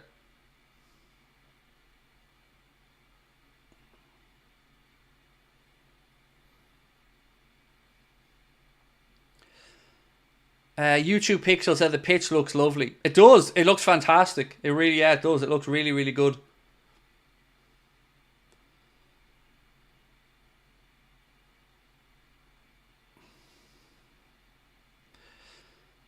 Mac is isn't the type of player to dive. I know. Do you know what?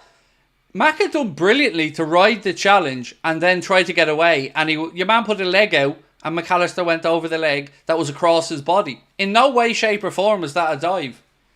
It's embarrassing, to be fair. VAR can't do anything about yellow cards, mate. But again, it's not so much just that incident that's frustrating. It's the fact that it then means for the rest of the game, McAllister's restricted in what he can do. Whitehammer said, Craig, is this now set up for a McAllister red? That's what I was saying, bro. It's a tightrope act now for one of our central midfielders. And central midfield is an area where we all know you might have to take one for the team at some point. And if you are going to take one for the team and get a booking, at least let it be for something you deserve to be booked for and not that nonsense. Jack said, Craig, shenanigans going on, one of those games. I know. And look, we're going to be told as well the referees are only human, blah, blah, blah. And I get all that. But don't tell me that referee wasn't entirely arrogant in the way he went about that. Like, even making a point of this crap. And then the Leipzig player applauding them like it's just tin pot.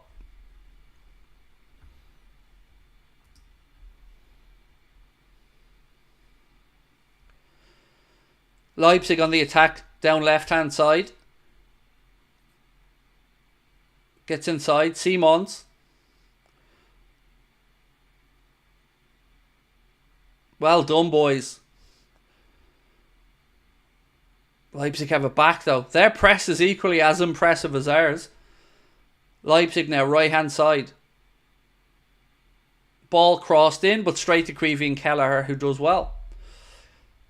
We need to try to wrestle control of this game a bit now. Leipzig are starting to get a little bit more joy turning over possession. We've been a bit sloppy playing out from the back. So we need to keep an eye on this.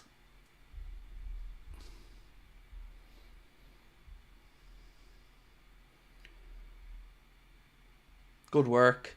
Great ball. Salah switching it from right to left to Cody Gakpo.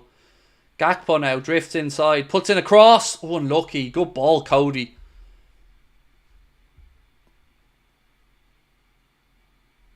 It's good play. Good, well defended, by the way, by the Leipzig centre-back. But,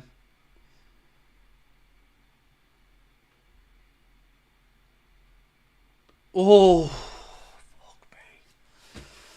Canade and Kelleher kind of get in each other's way and make a mess of a situation where the ball was played over the top.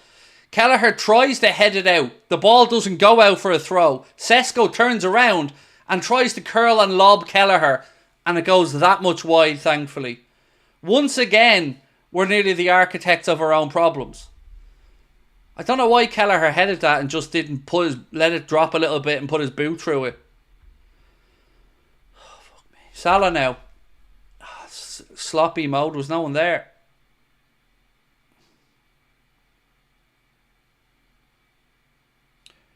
Maka. Salah. Strike! Ooh.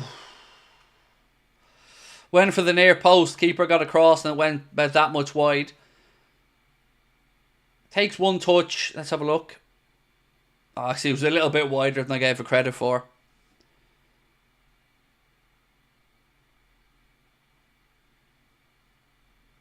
Probably not the right decision that from Mo. He probably should have got his head up. So is this an actual equaliser now for Bayern? Is this Kane goal going to count, or will it be ruled out like the last one?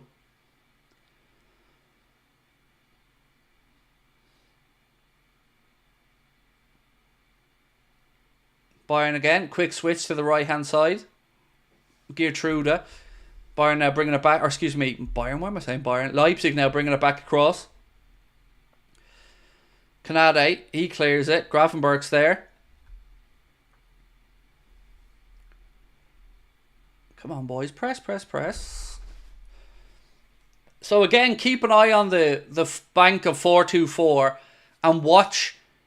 See that? That's a straight pass through the lines. You're not going to see too much of that tonight because Liverpool's system is set up to block those channels through the half spaces. So you're going to see a lot of diagonal balls through the middle again. It was, as I mentioned, a great piece on The Athletic about that during the week. It's one of the things Chelsea utilised. If you look at Chelsea's goal, it came from, again, one of those diagonal passes into midfield and then a straight pass to our centre-backs.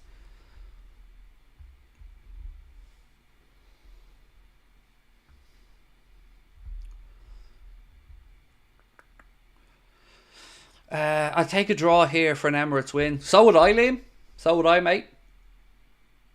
You know, take a draw here if it meant we got to win at the weekend. Yep, I'd sign up for that.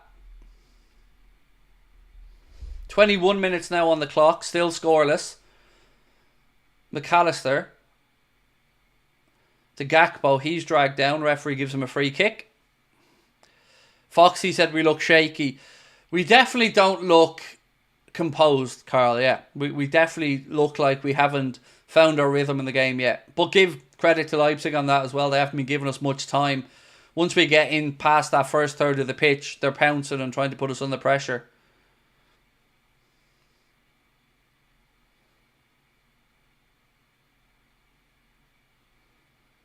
Costas switches it across to Ibu. Again, just another hospital pass out there looking for Trent. Leipzig player Henrik steps across, puts it out for a Liverpool throw-in on the near side.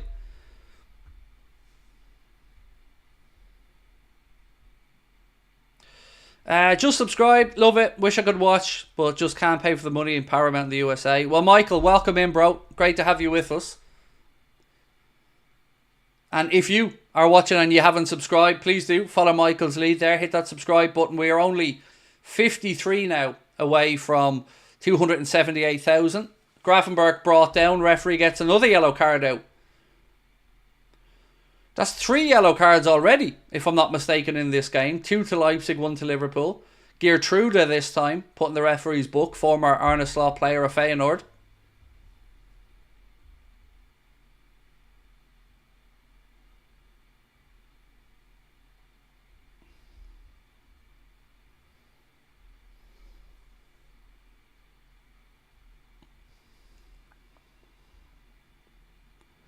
Let's get crack-a-lacking, Mr. LH. By the way, do you know what I haven't said in a while? And let's get this spamming in the chat. WFM. WFM, everybody.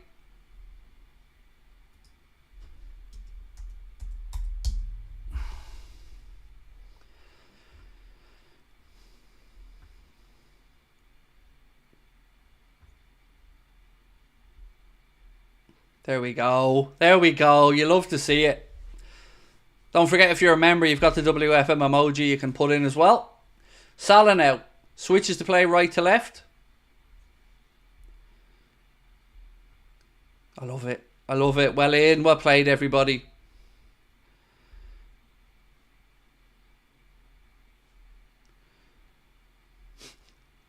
Oh, I love it. I love seeing it just fly up the screen like that. Well played. Grafenberg. So, for those who say, what is it? It means we're fucking massive. That's what it means. It's our community little catchphrase. WFM. We're massive.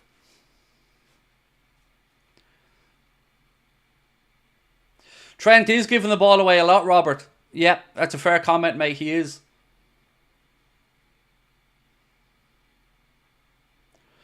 It's definitely not whites for MAGA, Rich. No, it's we're feckin' massive.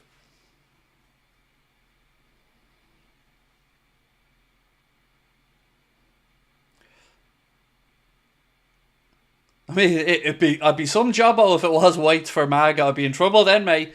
It definitely no. It's our catchphrase. This one. Another overhit ball goes out, and it'll be a Leipzig throw-in on the near side. We just haven't really settled in yet, have we?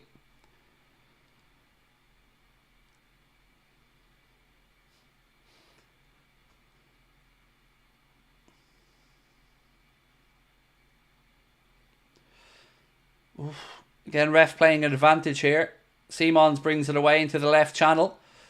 Ibu gets back. Well done. Plays it back to Kelleher, and Kelleher puts a side foot through it and goes long.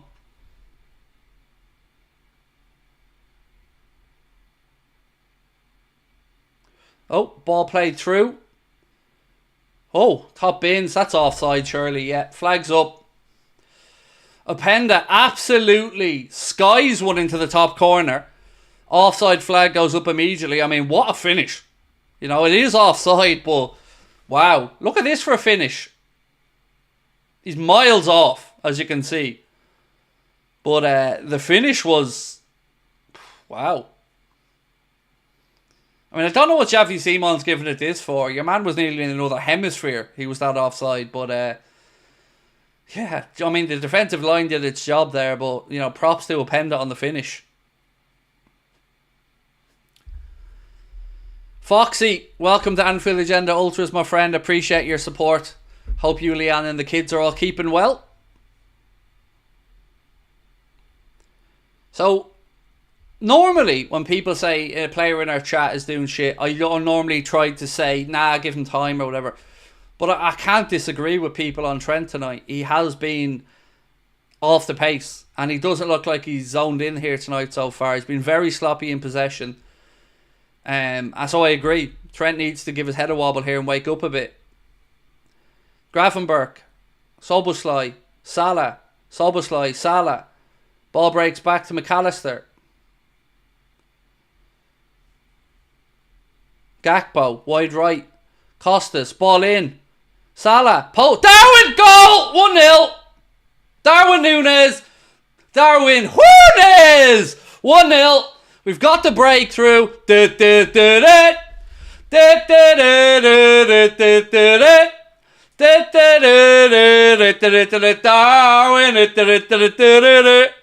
Salah with the header. It looked like it was going to either go in off the post or hit the post, but Darwin wasn't taking any chances. Costas plays in across to the far post. Salah header, and Darwin makes sure it goes in. Salah probably feeling like it would have been his, but Darwin had to make sure, and he did. Sticks it in. 1-0 to the Reds. Whoop, whoop! Yes. Delighted for him. Golazzo. We nearly had a Molazzo, but we'll have to do it a Núñez instead. Whoop, whoop. There you go. And they have the lead against the Germans.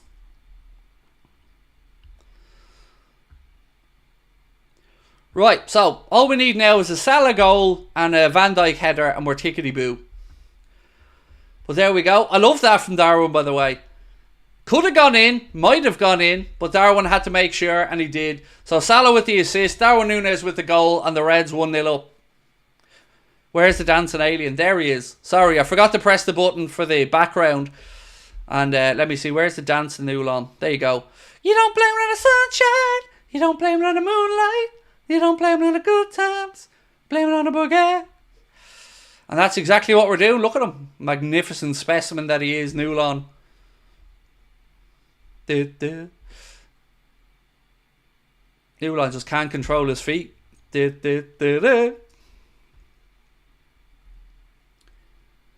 So new viewers to the channel are going, what? What? Why is there an alien? Long story, long story.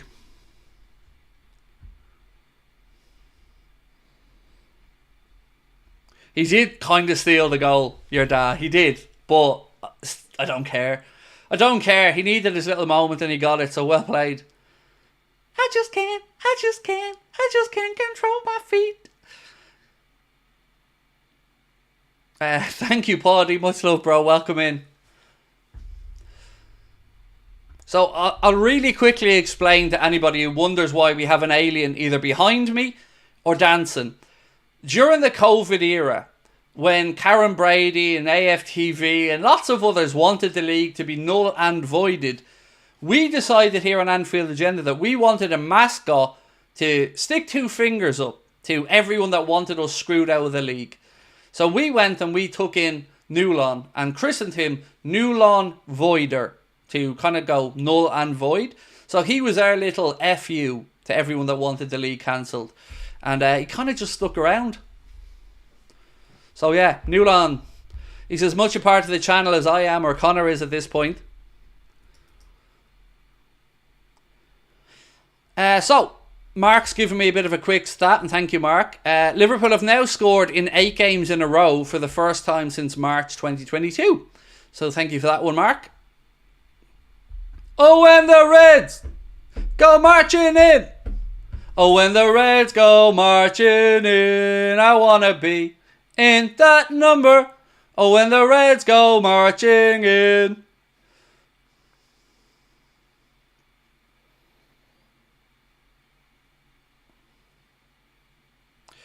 Gammon Slap said, can we all agree Salah has proved us a bit wrong? Honestly thought he was starting to slow down last season. I'm happy to go with that, mate. Yeah, I think you're right there. If the numbers he's doing now, it's making it look like it should be quite an easy decision for the club, right? To offer him a new deal. I got a little bit concerned yesterday when we'd seen some chatter that maybe the club are only going to offer Virgil 1 year. He deserves 2, and so does Mo.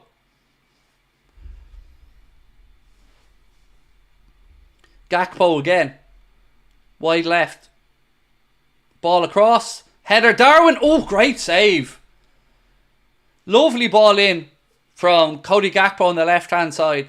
Darwin peels away 6-yard box. Gets a header. Galaxy comes across. Gets a good strong hand to it. Tips it over the bar. And stops Darwin from getting a brace. Look at that leap. I tell you what, well done goalkeeper as well. Good save that. Outside of the right foot. Cross there from Cody Gakpo. Header by Darwin. Saved by Peter Galaxy.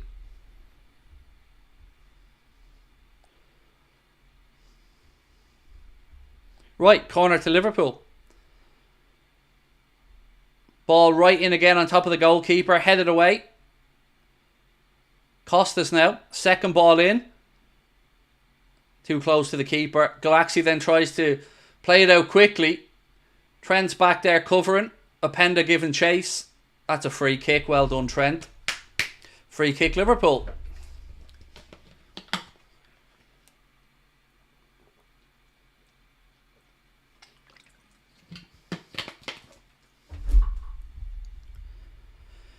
Craig repping Adidas, love it. Samuel, I've said this before, mate. I've been completely shown no love from Nike through the entire Adidas or the entire Nike Liverpool era. Where others have gotten free shirts, giveaways and stuff, we've been ignored, but I don't care because I'm an Adidas boy through and through. So Adidas, you're coming to Liverpool, you're going to start selling Liverpool stuff. If ever there was a man who deserved to be repping Liverpool Adidas stuff, it's this guy. Because I've been repping Adidas my entire life. Even catch me outside on the street or anyone who's met me will tell you, I'll be wearing Adidas. Without a shadow of a doubt, I'll be wearing Adidas.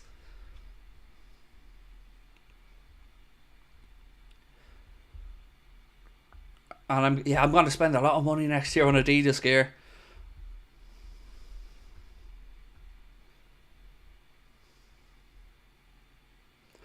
Right, we are 33, nearly 34 minutes in. Gammon Slap said, any reason for Adidas? I've just loved them my entire life. When I start going out with my wife, we were 19. And she used to have me in her phone even then as Adidas boy. I don't know, mate. It could be part of the whole autism thing and that I'm very one-dimensionally focused on certain things. So routine is important to me as somebody with Asperger's, and continuity of clothing is part of that. So yeah, I'm just Adidas through and through. I don't know what to say. Even if I won the lotto when I was worth 10 million, I'd still be going around in Adidas tracksuits, and it's just who I am.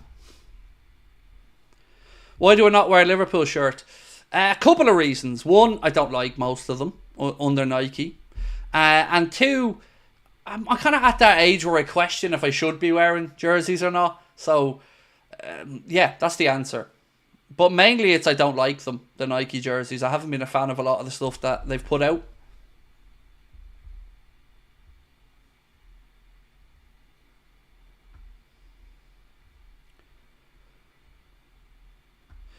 Why is Adidas good? Just the brand.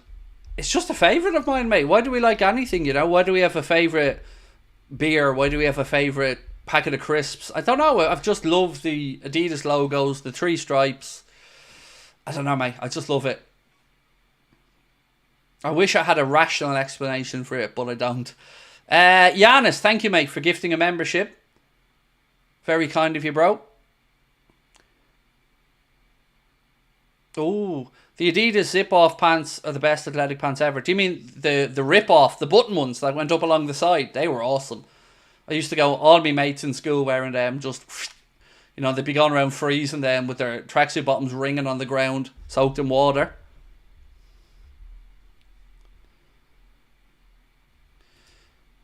Tom Judge, thank you, mate. Appreciate your support. And 14 months with us as a member as well. Thank you so much, Tom. Kuzip, thank you, bro. So Craig, Gakpo looks sharp tonight. What do you think? He's put in some great crosses.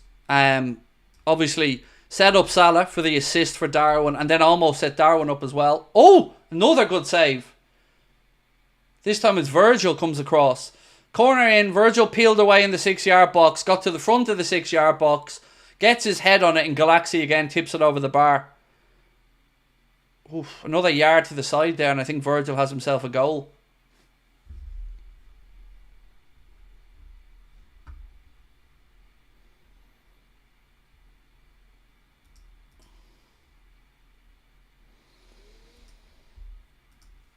Corner cleared by Leipzig.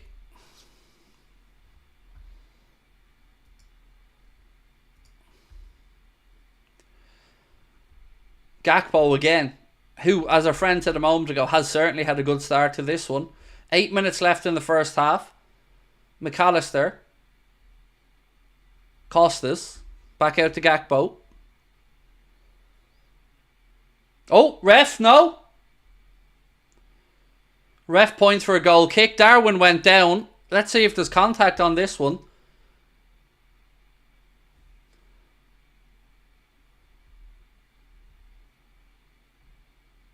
I haven't seen a replay of it yet. Is there any chance we can see a replay?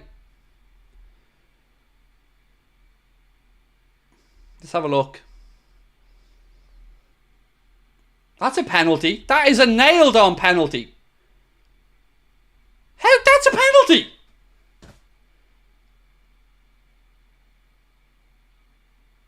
Ah, here. Oh, fuck off. Ah, lads, this is absolute garbage. So he books Darwin, or he books McAllister for diving when he didn't. And then he doesn't give Darwin a penalty when he's being kicked in the box. The fucking state of it. The absolute state of this from the referee. He's a donkey. An absolute donkey. In what world was that not a penalty?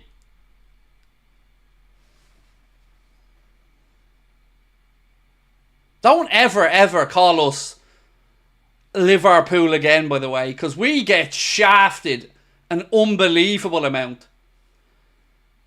Fuck.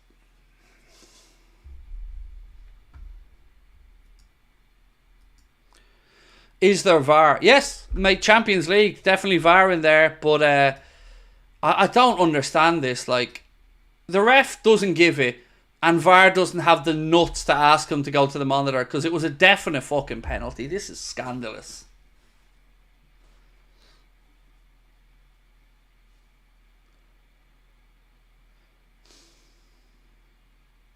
I'm going to ask in the poll, was that a penalty? 1 second. I'm disgusted by the state of officials. Every week we get screwed out of something.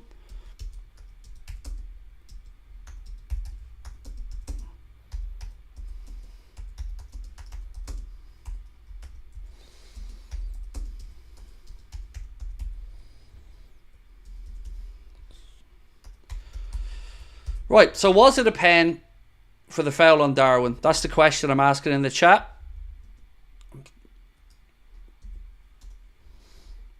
So was that a pen for the foul on Darwin? Yes or no? I'm disgusted. Like, at what point does this actually get called out and looked into properly? Because I'm refusing to believe that this is just always an accident. There's just no rhyme or reason to having a lad sitting there in an office looking at a monitor and not seeing that as a foul.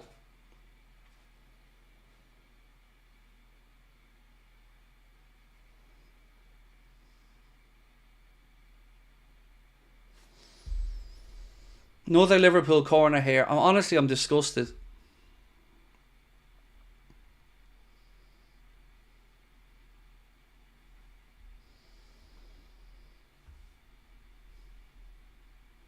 Real Madrid would have had 3 penalties for that.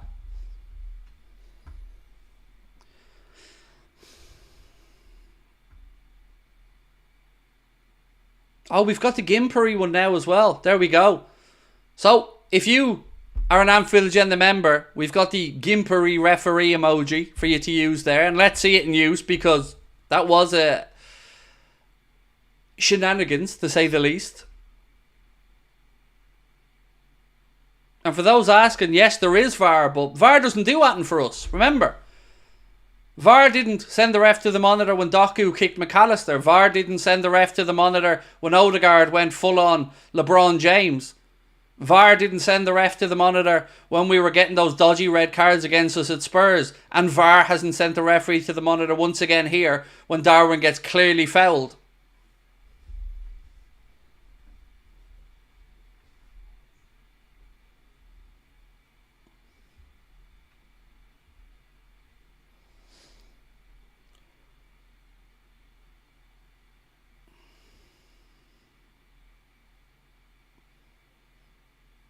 They really aren't selling VAR to us fans, are they? VAR's going to come in and correct the mistakes referees make, and going to clean the game up and remove all the questionable decisions and arguments amongst yourself and your mates in the pub. And all VAR has done is just make us angrier as football fans. Good save, Kelleher.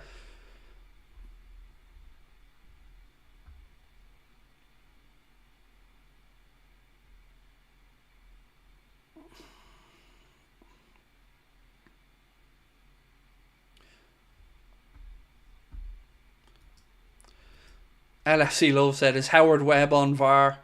I don't know. Is Gary Neville on VAR? Because Gary Neville loves to call our players divers. And by the way, on that, this is what happens, by the way. This is the impact of somebody with a platform like Gary Neville calling Salah and Darwin cheaters. This is what happens from that. When these influential, powerful voices in football, these self-righteous arseholes like Gary Neville, this is what happens. This is the result of it. This is how narratives get formed.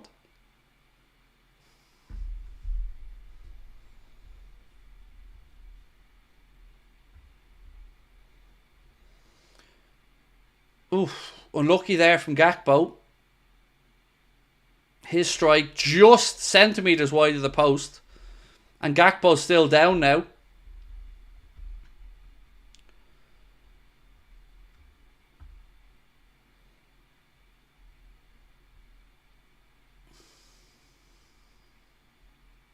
Cody's back up, thankfully. Ball goes out, throw into Liverpool on the far side. We have 1 minute plus stoppage time left.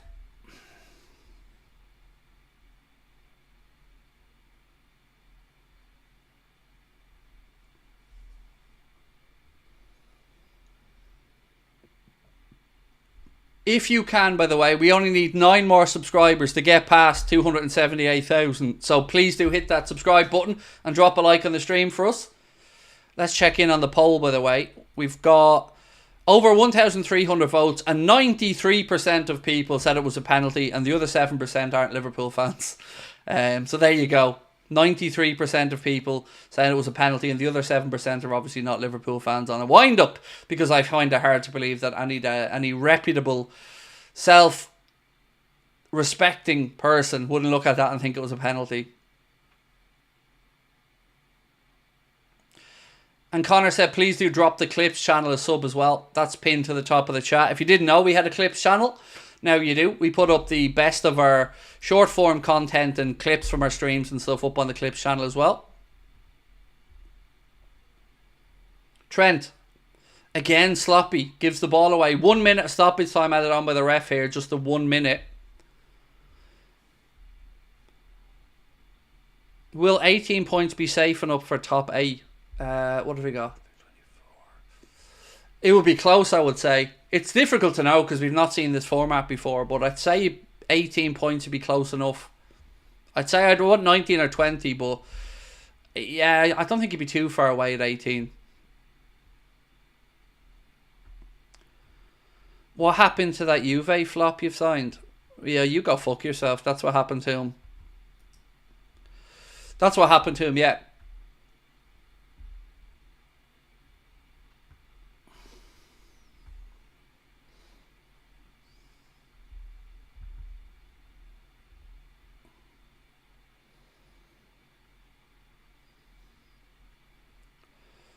Right, it's half-time, ladies and gentlemen. Referee blows up, half-time over in Leipzig. McAllister just saying to the referee again about that stupid yellow card that he gave out in the first half. And at half-time, it is the 12 men of Leipzig who are behind by a goal to nil.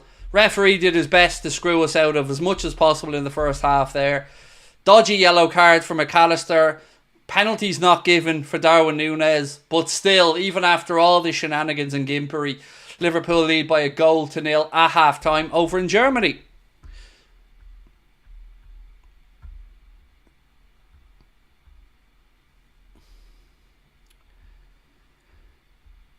Would I make subs? Yes. I'd take Trent off and put Gomez on. And I'd probably have a look at Jones for Szoboszlai as well. If I'm, and look, I always try to be honest in my assessments, and I'm not joining the pile-on. But I haven't liked what I've seen from Trent and from Dominic Szoboszlai today. Szoboszlai's effort and work rate is there. So is Trent's. But the quality is missing. Trent's been dispossessed a few times. His passing has been a little bit awry.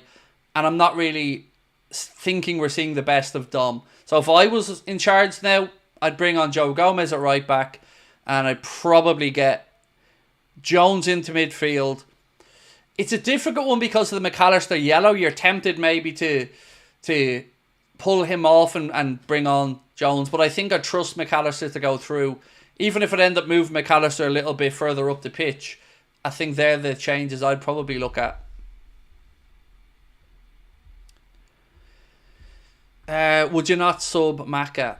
Again, I can understand the temptation to, with the fact that he's on a yellow and walking that tightrope. Yeah, I could understand that. I could. I just think for me, they're the two that stood out in the first half as being a little bit off the pace somewhat. I would definitely say, though, more so Trent than Dominic. Dominic, I'm not too displeased with. I think he's done okay. Trent's just been shaky, and he's been caught in possession a couple of times. Now, he's done some decent defending as well, Trent, but not looking his usual sharp self out there.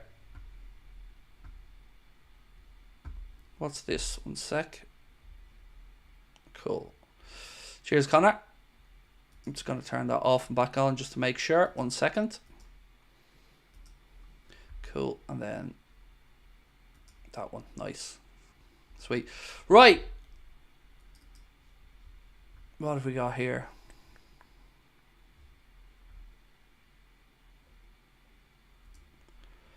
I don't know when this came in, by the way. I don't know if I missed this earlier or not. Adam, thank you. TOTT and Tourney success, how great are we? I don't know when that one came in, if that's an older one or not, but either way, thank you, mate. Right, Mark sent me a message. What's this one?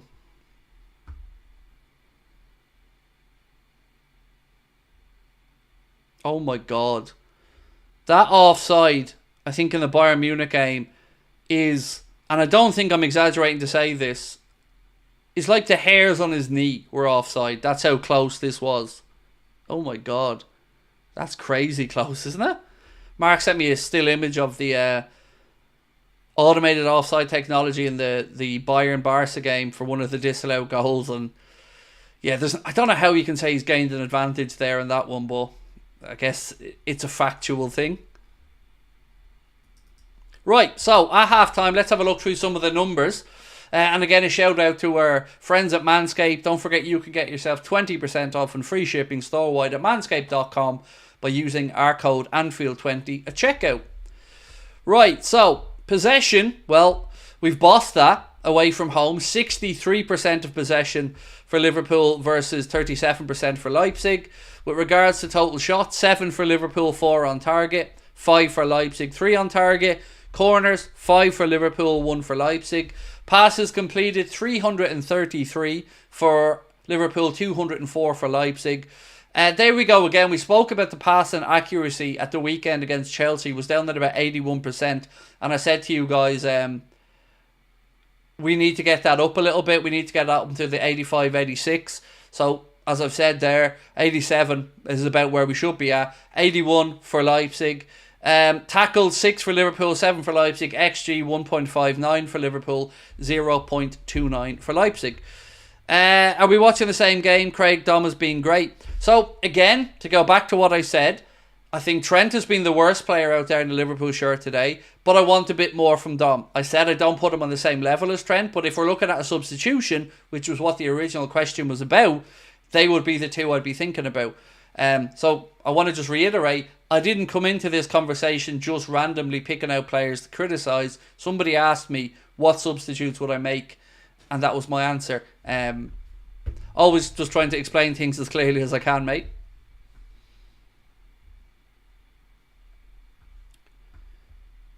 Trent hasn't been terrible. I very, very much disagree with Trent not being terrible in possession. Defensively, like I've said, he's made some good challenges, but I counted 3 times he was dispossessed in the first half, and there's been at least 3 or 4 misplaced passes as well. So again, I'm trying to be honest and fair in what I'm looking at, and that's what I've seen in the first half from Trent. So I disagree. If you think he played well, I don't.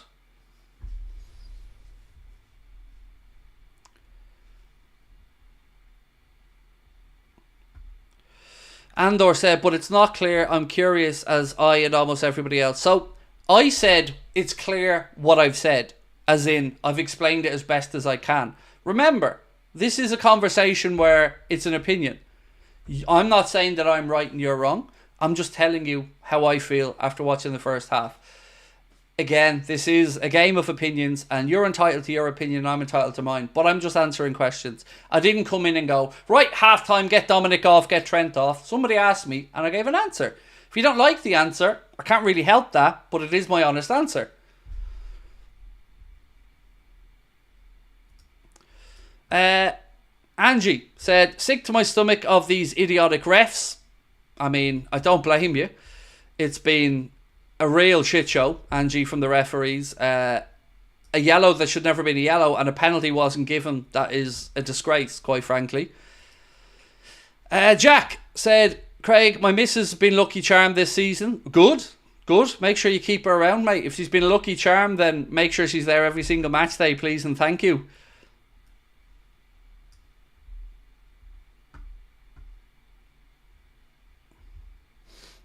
So, people are still going on in the chat about Trent and Dominic. I'm going to be honest, I'm not going to say anything else on it. That's my opinion. I'm not telling you have to like it, but it is my opinion. If you think they've played well or haven't played well, that's your opinion and I respect it. But if you ask me for my opinion, that's what you're going to get. So, you know, the chat is split. Some people agree with me on Trent, some people disagree with me on Trent.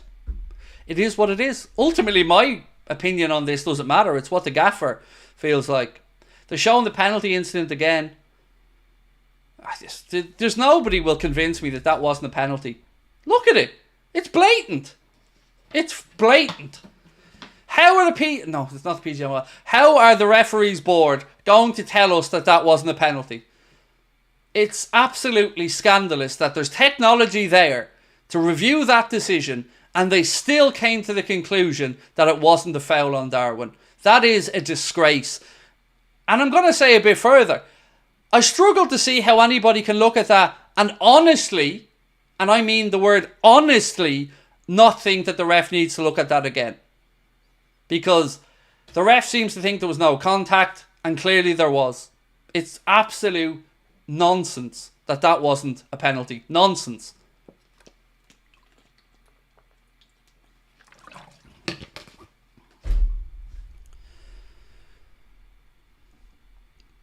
And it could cost us, by the way. So it's all okay us kind of talking about it now and yada yada. But ultimately that could cost us.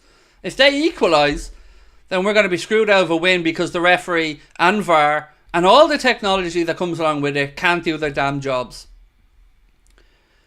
And on top of that, we had the arrogance of this referee as well with that McAllister yellow card when he was just wrong.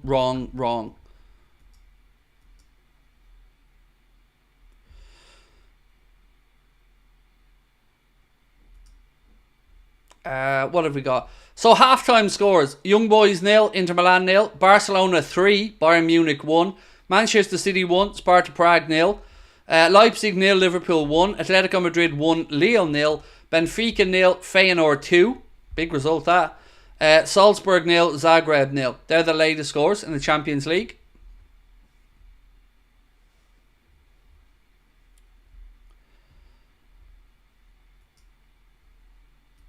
Sorry, I'm just removing some people from the chat who are, let's just say, aren't being very nice towards me and other people.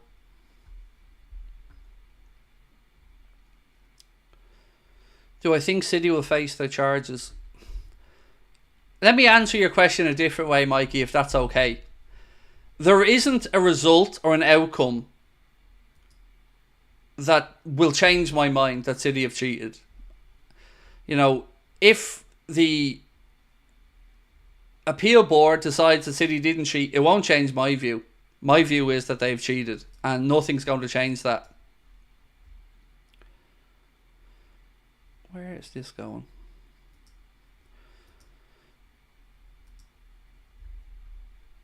Off topic, how are you, mate? I'm good, Ryan, yeah, good. Oh, we got some good news today. Our little son Lucas got his first choice secondary school, so we got his offer today. Go to the same school that his sister went to, one that's just beside us here in the town. Got a good cycle lane all the way up to it as well, so delighted on that one. You know, you're always a nervous parent waiting to see what offers your kids get for secondary school, so today we got confirmation that Lucas got into the first choice school that we had down from, so delighted about that today.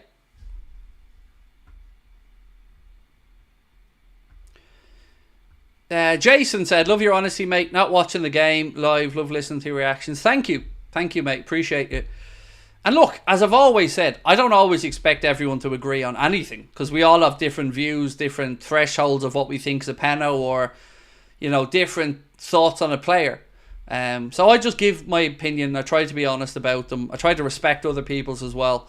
But, you know, to get back to the halftime chat, somebody said to me, what changes would I make? And I would take Trent off and bring Gomez on.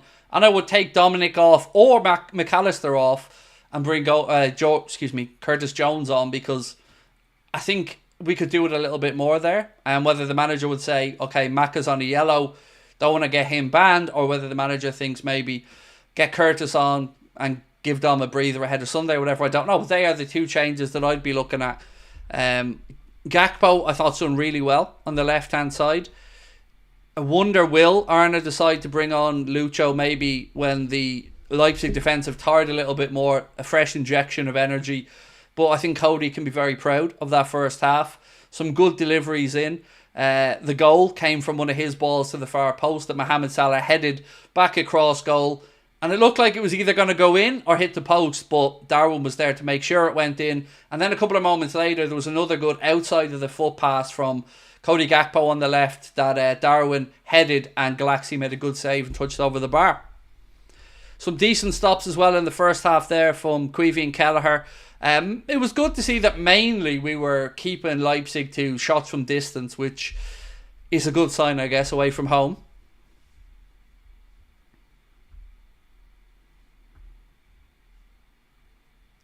What's the most subscribers you've had in a week? I don't know. I can tell you in a month. I know in a month because I still have the image of it. I think I might still have it. If I do have it, I'll put it up on screen for you. Let me have a quick look, mate. I think I still have the image there of our best month on the channel. 1 second. Yeah, I do. Let me just get this up for you now. 1 second. Right, bear with me while I move this around on screen. But this is, to my understanding, our best month on the channel. 1 second. There you go. That was our best month on the channel, I think. 8,000 subscribers, or was one of them. 8,000 subscribers, over 5 million views. I think we may have had a bigger one, though. Let me keep looking through.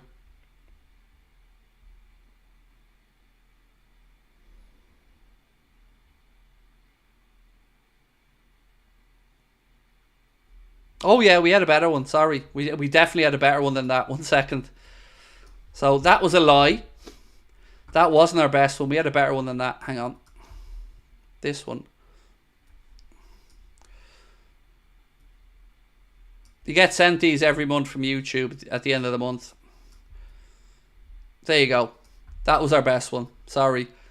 So 26.8k subscribers in 1 month, 6.6 million views, and 35.3 million minutes of watch time. That would be our best month. So yeah, there you go. Yeah, it is a lot more. That's what I was thinking.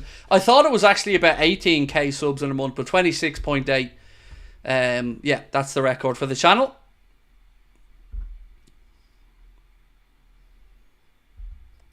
Right, about to get underway in the second half. I can't remember when that was off the top of my head, mate. I can't remember. I think it might have been August. Right, second half about to get underway, and we're off. Leipzig don't do the decent thing and instead decide to go short. And thank you, by the way, to everyone that's helped us get to 278,000. Really appreciate your support. Let's keep pushing on, though, as we try to chase down 280 and then, of course, 300,000. Do keep hitting that subscribe button and, of course, drop a like as well.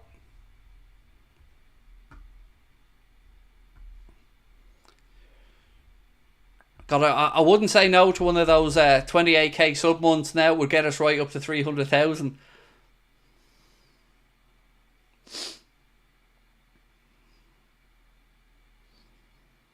So no changes from Liverpool at half time. So as we were.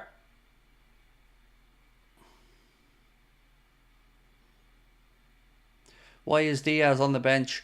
I would imagine it's rotation more than anything, to be fair. Maybe he's wanting to keep him for the weekend against Arsenal, but I hope that we can all agree that Gakpo's had a great game so far. Definitely justifying his start from the manager.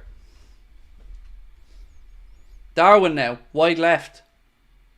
Ball back inside to Maka. I'm going to sync up at 47. Sorry, I forgot to sync up before that.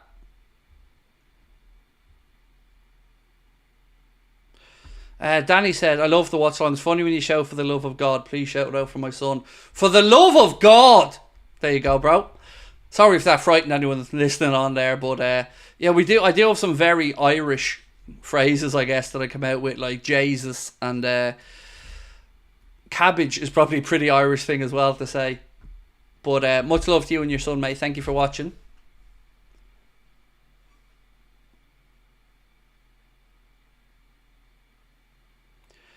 Mechanite said, more views than the supposed big boys.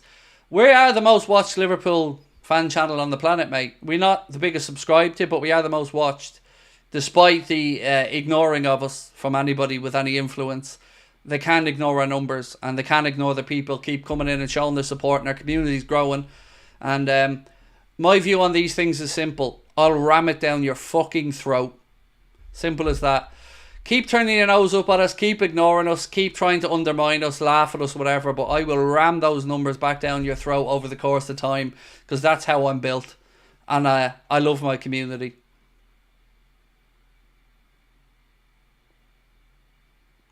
Say 33.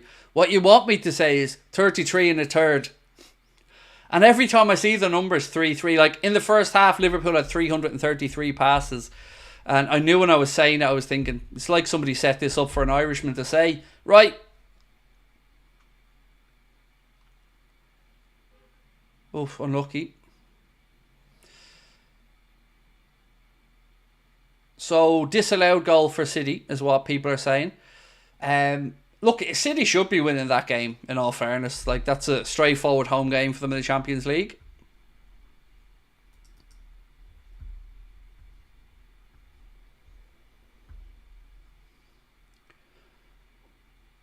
Good press. Keep pressing. Keep pressing.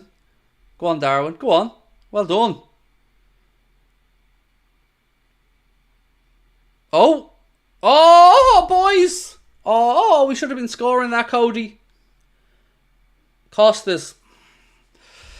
Darwin again, chasing the ball down into the right channel. Gets it, plays it across the box. It trickles its way to Cody Gakpo. He turns and he shoots straight at the keeper's leg. And again, it was a very good chance for us to get the second. And Cody will feel like he should have scored that one.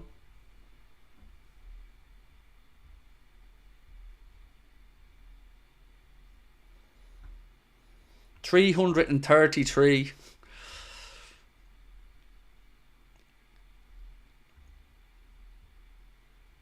Darwin looks hungry. He does. Darwin looks like he's back at it, Eddie. He looks like he's zoned in. You know, you could see it in the last game as well. It looks like he knows he's got a chance now with Diogo out for a little bit. It's up to him now to try and convince the manager that he's doing the right things. And he is, to be fair to him. He's been very good. Switch of play there. Well done by Mo. Kept it in. Trent now. Trent carries it forward a few yards. Ball inside to Dom. Little Cruyff turn there from Dom. Back out left side to Costas. Strike! Nope, leaning back. Touch of the left back syndrome there from Costas. But it was again good build-up play. It was a diagonal ball from Darwin from left to right. Salah kept it in, passed it to Trent. Carries it forward, plays it into Dom. Dom turns, rolls it across, and then Costas wastes it with a shot. But yeah, Gakpo looking back at that chance, man. He should have scored that.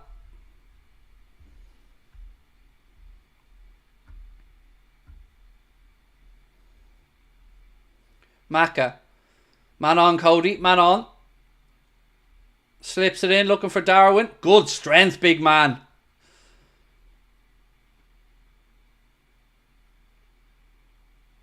Ref plays an advantage to Leipzig. They have it left side. Openda now. Canada's there with them. A good ball. Well done, Ibu. No, Grav. Great tracking back there from Ryan Gravenberch. I love him so much now. I love him so much. There's nothing Ryan Gravenberch can't do. Look at the... Do you know what I love about that? Not just that he did get the challenge in when he got back, but look at the determination to get back from Gravenberch there. That's impressive. The will and the want to get back there from Ryan Gravenberch and get that block in.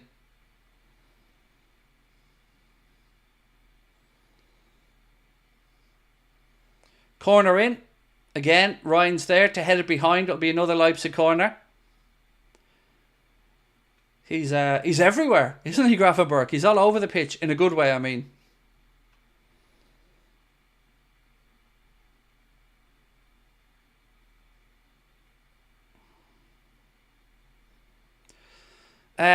Ricky Roy Vision said, Reds' high press being a staple of their excellence. Darwin has always put great effort into the high press. Pressing effectively is a team skill. They must all press at once. I agree, mate. It is a thing of beauty when it's done properly, like you've said, but it has to be done in pairs or in bunches. And it is a beautiful thing to watch. Kelleher comes out, commands his area there. Szoboszlai looking to bring it away for Liverpool. And that, my friends, is another example of why I don't think Dom is doing great today. That was an opportunity there to counter, and yet again breaks down because Dom plays the ball off the Leipzig player. Craig, my baby daughter has taken the TV to watch Bluey, so I'm grateful for the stream.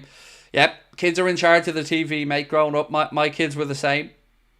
But look, I'm glad you're here with us on the stream anyway, and thank you for watching.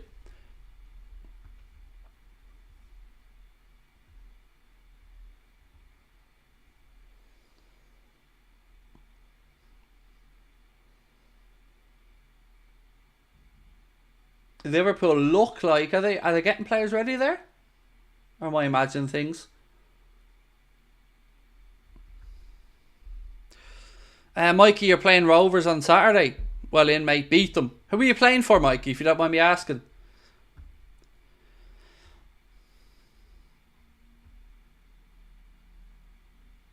Set my little lad to bed. There's a dad's TV when Liverpool's on. Fair, Kyle. Well played. Leipzig now on the attack. Liverpool have everybody back behind the ball.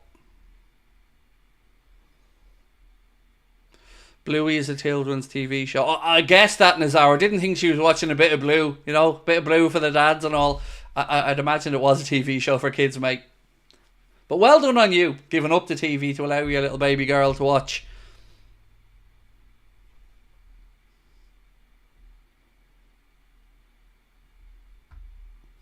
Snoopo. Hello, sir. How are we? Welcome in.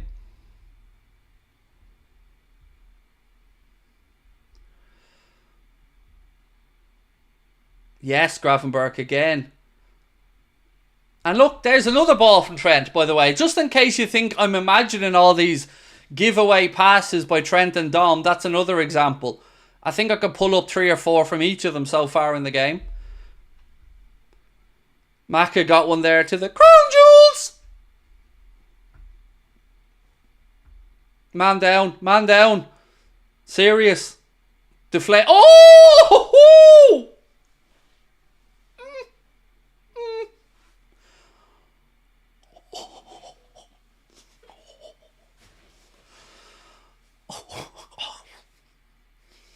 Colin Amberlamps. That's man down, Colin Amberlamps. That's yeah. That's one of the worst I've seen of ball short distance, legs akimbo, straight into the business area, shall we say. Ah ha ha ha. Ah ha ha ha.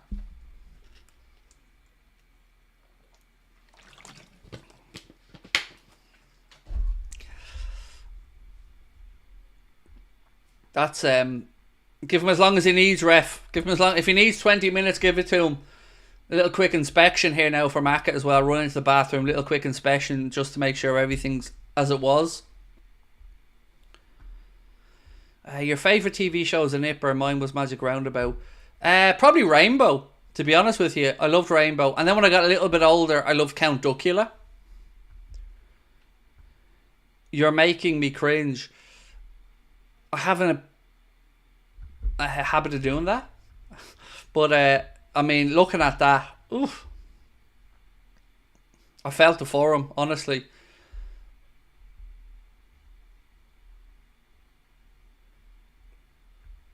Didinho said, only bad one is, only worse one was Bab sliding into the post. Yeah, that was terrible, by the way. It was another one that you felt from. Stevie Boy wanted to know how, can anybody explain to him how that wasn't a penalty? I can't, mate, no. I can't explain to you how that wasn't a penalty, because it was a penalty in most of our eyes.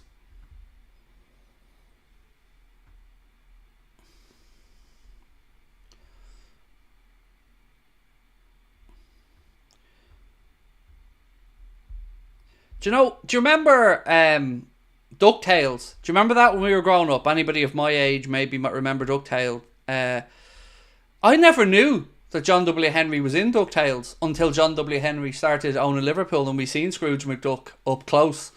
I imagine that he does go home to his Boston gaff of an evening and diving into his pit full of money.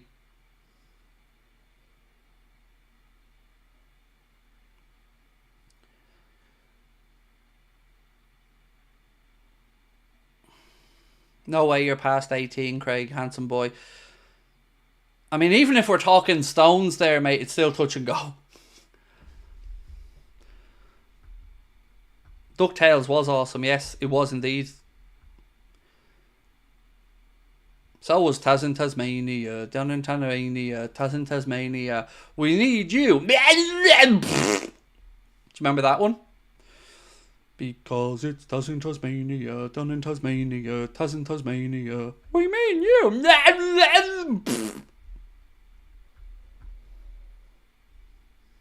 Salah, strike, unlucky, leaning back a little bit. And also on that, there was also Animaniacs. You remember that? It's time for Animaniacs. We have paid for paid contracts. That was brilliant as well. 4-1 to Barca. Oh my days. Welcome to part 47 of Craig Loses His Damn Mind live. Yep. Pinky and the Brain was awesome as well. What are we going to do today, Brian? The same thing we do every day, Pinky. Try to take over the world.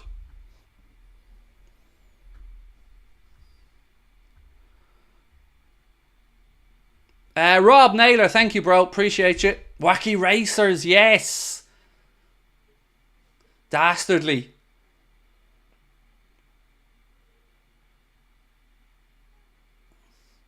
And the Irish people in the chat old enough to remember Wonderly Wagon. That is a very Irish thing, by the way. Yes, I'm old enough to remember Wonderly Wagon and Bosco, and God, so many memories growing up. Rugrats. My wife has a tattoo. Oh, I'm gonna have to take a picture of it and show you. Sabrina, give Zelendi your arm, will you? And not for the usual reason. Top Cat. I remember Top Cat. Top Cat was deadly.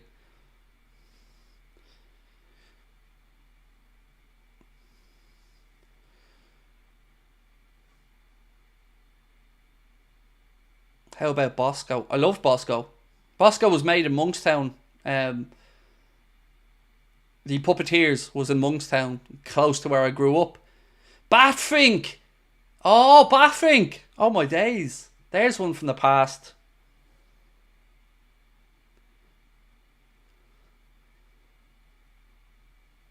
Danger Mouse. Yes, Johnny Quest. Dustin the Turkey. Again, another very Irish thing. The Brigand, the Brack, the Firma and the Noggin. The Brigand, the Brack, the Firma and the Noggin.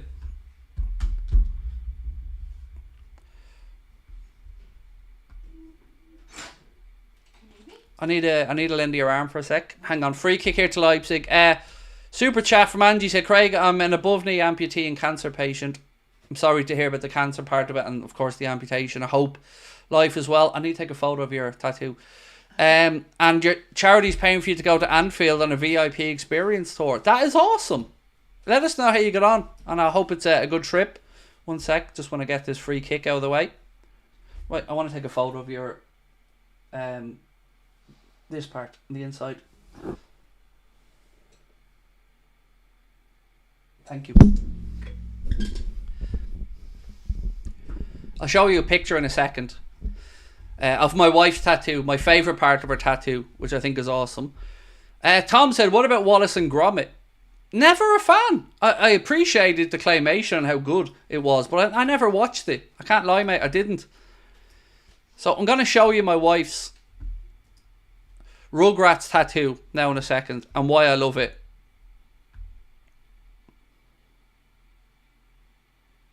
As soon as it shows up.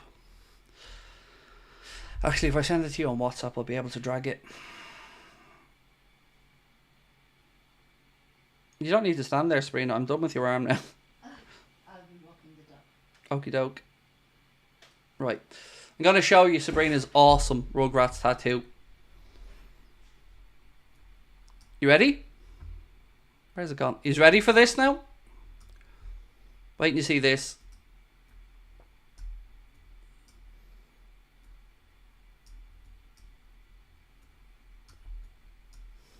Sorry, I'm just making it small enough so it'll work.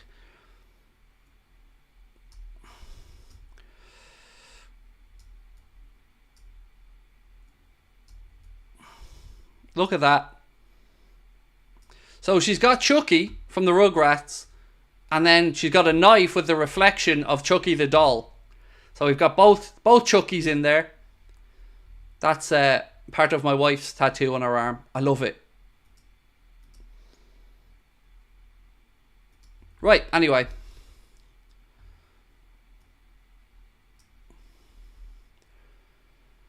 "27 minutes left in this one. Still Liverpool with a slender 1-goal lead. Pingu on TG Cahar after school. Nice, bringing it back.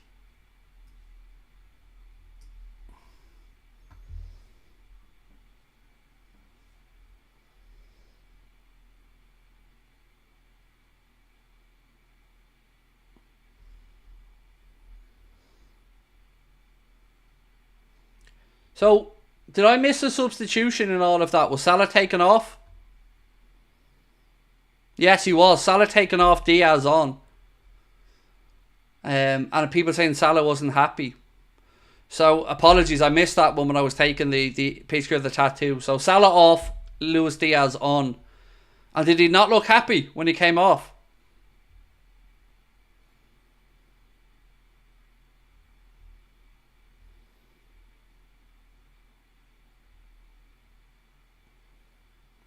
Did I like Grange Hill? No, I didn't pay attention to Grange Hill either growing up.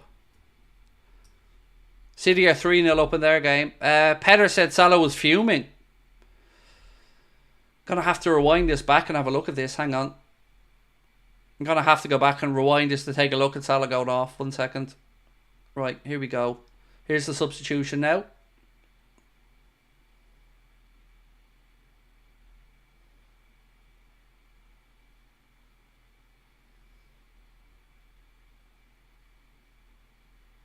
I mean, I wouldn't call that fuming.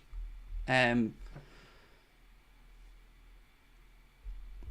I mean, he gave everybody a high five on the way past. He looked disappointed, but I wouldn't call it fuming.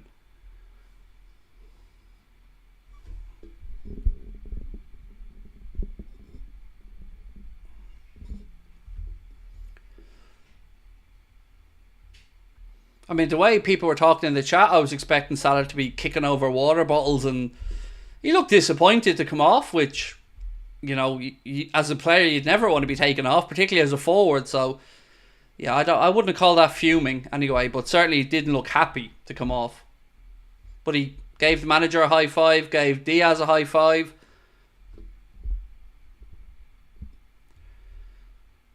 Costas, the Gakpo. Darwin, strike. Ooh, Galaxy almost spilt it there and Diaz was coming in. It'll be interesting though to see Diaz on the right for a while, see how he gets on.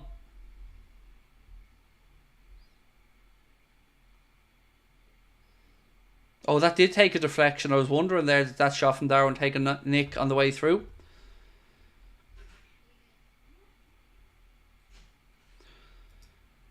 Christine said you can't do the pinky on the brain intro and not sing the pinky on the brain. Oh God, our youth there, Christine. What? So many great TV shows. And again, this is all going to be what I'm going to cover when I launch that new channel, Craig's Nostalgia channel, next year at some point. Right, heading towards the final quarter of this one. Still just the 1 goal in it, which makes you nervy.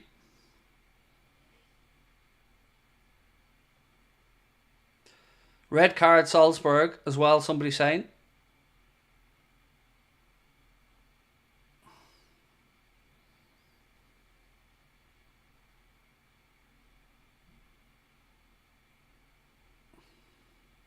Stones with a goal for City. Was it 3-0 in that one now? How's he got that much space? Strike, deflection. Ooh. Ooh. Again, Liverpool players asking for the flag, which eventually came. I mean, he was off, but there wasn't that much in it, but he was off. Oh, it's 4-0 to City now. Apologies. 4-0. To be fair, at home against, you know, pretty weak opposition, you would expect them to be ahead.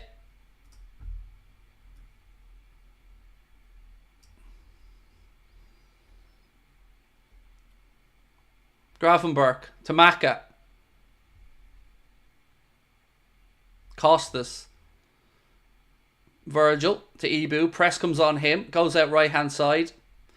I don't understand why Trent let that ball run across him as he did. I don't understand why he didn't take a touch with his left foot, turn back in field, and instead the pass from Ibu, Trent lets it go out and go straight out for a throw in. I don't know what more of a case that I have to make for the prosecution to say that Trent has not been playing well today. That's the 5th or 6th mistake I can count.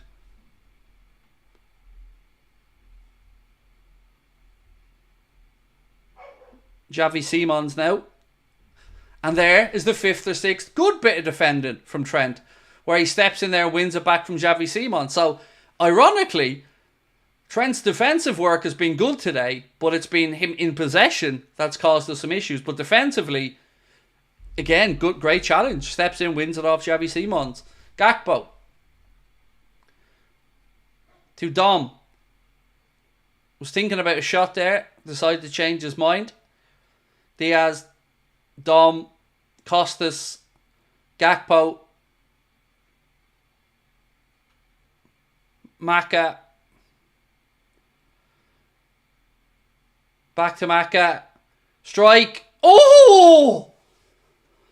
He's hit the bar. Lads, I had Mackett to score from outside the penalty area at 26-1.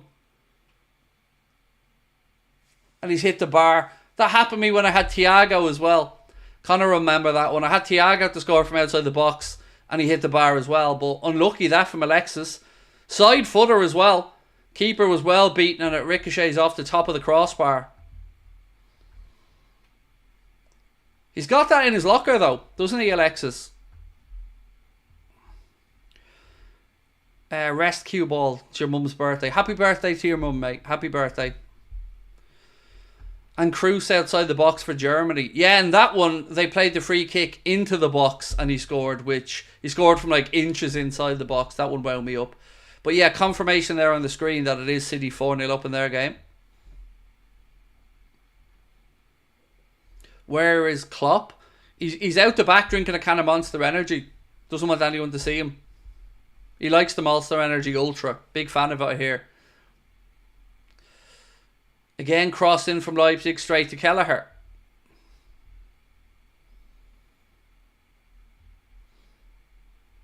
Where was this red card? I don't know what red cards you're talking about, mate. Any sign Jota fit for Sunday? No, I don't think he'd be ready for Sunday. If it is a bruised rib, though, won't be too far off, but I don't think he'd be ready for Sunday, no.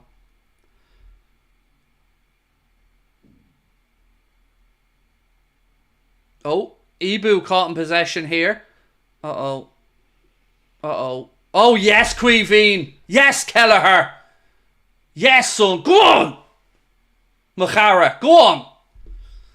Once again, Kelleher stepping up and bailing the defence out. This time it was Ibrahim Kanade who gets caught in possession. And then Kelleher steps up again with another big, big save. Fantastic to have such a great backup keeper. Alisson's not in goal, Drew, because he's got a hamstring injury, mate. Yeah, just heavy touch there from Ibu. Oof, good save though from Queeveen.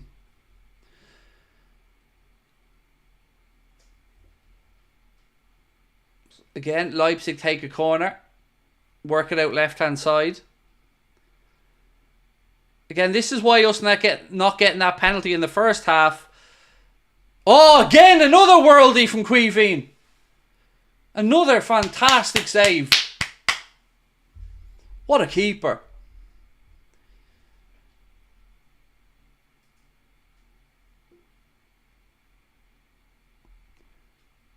Oh, well done, Kelleher. Takes a nick as well, so he has to readjust the footing a little bit. Fantastic, fantastic. Let me just say, any club in the Premier League this summer that needed a goalkeeper and didn't try to buy him are idiots. Idiots. The fact that that young man was available for about 25 or 30 million quid and nobody bit our hand off, foolish, because he is an incredibly good goalkeeper.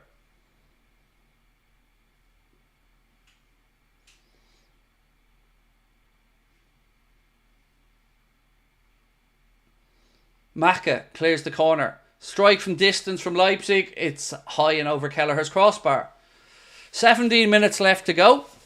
And as somebody said in the chat, absolutely their losses are a gain. 100%. Triple change coming up here from Leipzig. And Robbo coming on for Liverpool. If we do end up drawing this game, that referee decision for the penalty is going to be forefront of my thoughts anyway.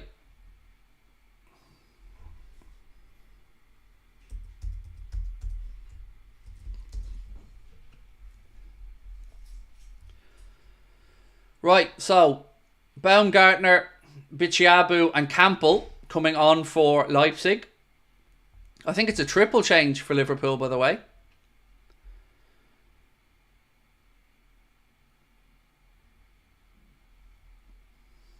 Yep, Liverpool with 3 lads ready.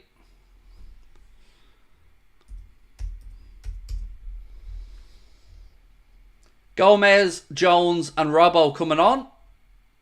Jones on for Soboslai. Robbo on for Costas. No, excuse me. It's Gomez on. What's he doing here? Gomez on for Trent's coming off. Okay. So Trent off, Szoboszlai off, Costas off.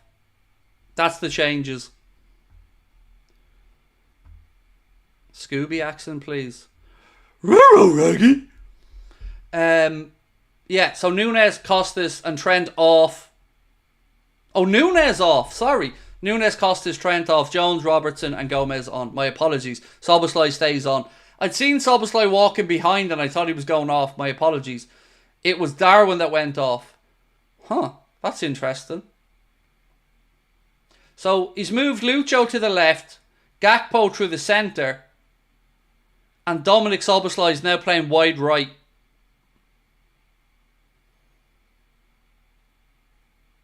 Interesting.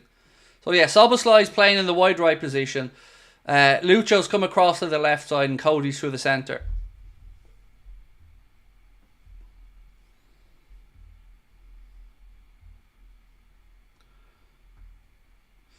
That was a good Scooby. Thank you. Yeah, thank you. My mum used to make me do that one all the time as well when I was younger. I don't know. It's probably the only thing I could do with semi-decent impression of.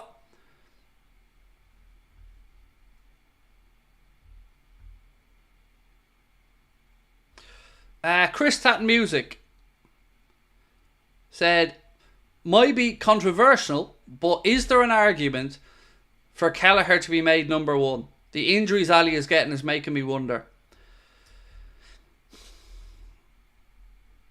I'm still not there yet, to be honest with you, Chris. I don't know if it's just because I hold Alisson in such high esteem that I don't know if anybody can ever convince me, unless Ali leaves, that they should start ahead of him. But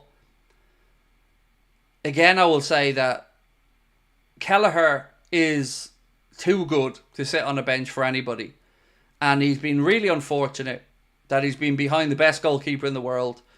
And I think he can feel a little bit unfortunate as well that Liverpool have gone out there to bring in Georgi Mamardashvili. Because I don't know, again, what signal that sends to Quivin. The whole goalkeeper situation has been an interesting one, to say the least. I do applaud that the club are building and have built a great goalkeeping department. I do like the idea of Mamardashvili for that price. But you do wonder why we didn't look at Kelleher and think that he could be the future. It's a difficult one to figure out. I don't know what to expect next year from it. Yeah, I don't know what to expect. I don't.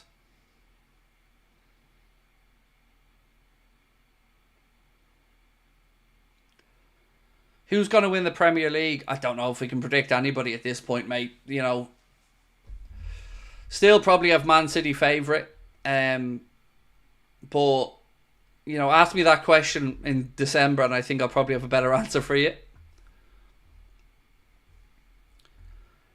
FSG Cheap said, I think it's because he looks too small.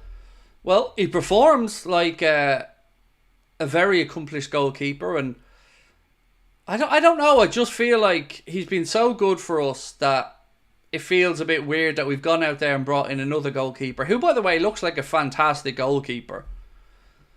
Imagine we lost Ali and we kept Kelleher and Mamardashvili.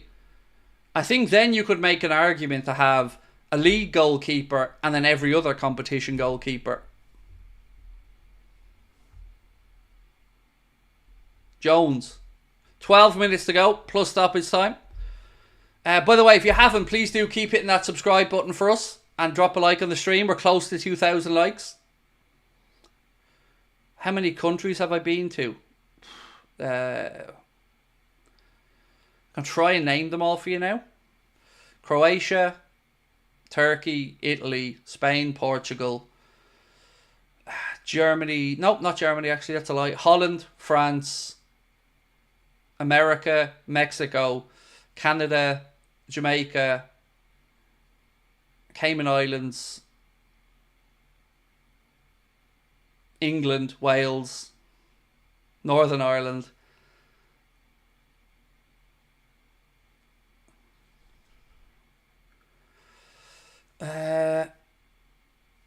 think that might be it. 15 or 16.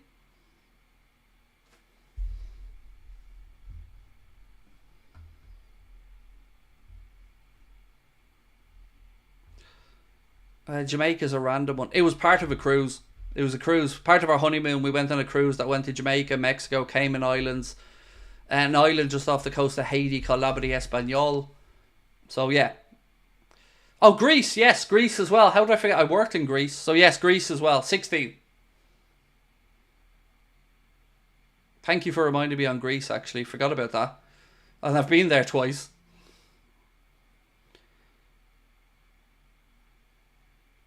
How was Jamaica for me? I was stoned. That's how it was. As soon as we got off the cruise ship, jumped in a taxi and went straight to get some herbal infusion. So yeah, I was pretty relaxed in Jamaica, shall we say. And I was only there for about 12 hours.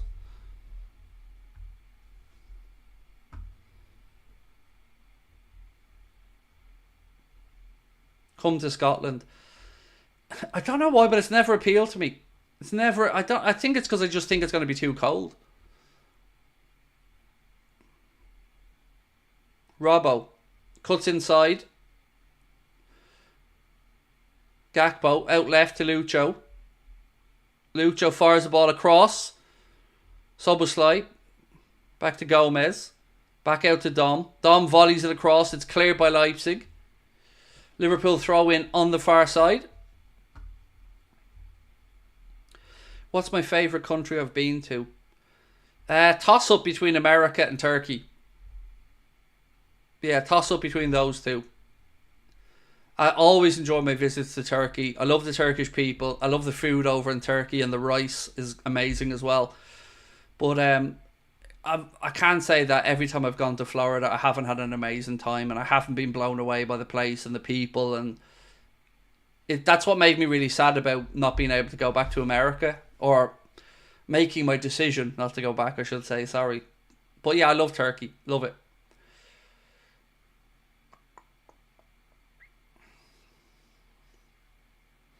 Did I like Croatia? So when I went to Croatia, it was actually Yugoslavia. And the place we went to was called Porik, if I'm pronouncing that correctly. Porik. And it was stunningly beautiful. But I was really young when we went there. And it was still at that point in Yugoslavia. Oh, Leipzig have scored and then the offside flag goes up. Let's have a look at this.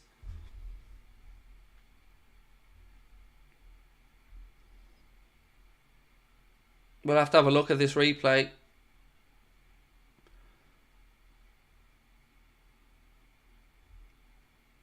Definitely offside. He's offside when Kelleher makes the save. And again, another good stop from Kelleher. We're riding our luck here a little bit. I mean, he was offside. Well played, Ibu, playing that defensive line. But again, close. The young man in the crowd there wants VAR to intervene. Unfortunately, young man, he was offside. When did I start Anfield Agenda and why? We started it in 2018. And why? Because we were a podcast and Connor wanted to make video stuff. So we came across the YouTube. Come on, boys. Wakey, wakey. Well done, Curtis. Out left side. Well done. Robbo to Lucho. Come on, boys. Lucho pulls it back across. Again, Leipzig have a man back there covering. Back outside to Diaz. Do you ever see yourself going back to regular podcasts? No, I don't. It's too much fun being able to come on and interact with you guys every day. I love the personal relationship I get to build with a lot of people in the chat. So I enjoy podcasts. We still put up podcasts each week. All our chats with David Lynch go up on podcast platforms. But no, I don't see myself going back to it. In a big way, I mean. I love this side of what we do. Don't know how many more years I have left in this. You know, I've said to you guys, I've nearly made my decision about my future at the end of this season. But yeah, it's I'm very grateful that I get to do this.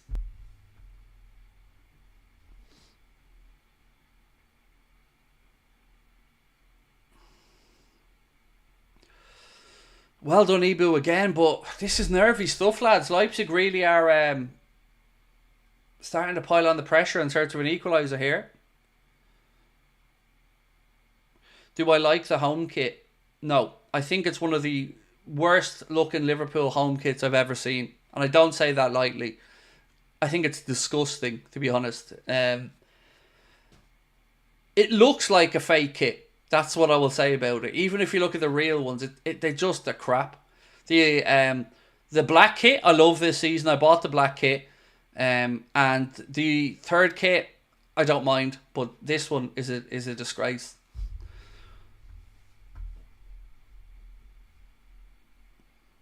Elmas on now for Leipzig to replace Haidara. Too busy, Brian, exactly. It's just, I don't like it at all. The colour is shocking. I hate the yellow and white part under the arms. Again, giving it away, boys. Wakey, wakey. Stand up, Ibu. Kelleher slipping. Oh, thankfully Gomez was back there. Wake up, boys.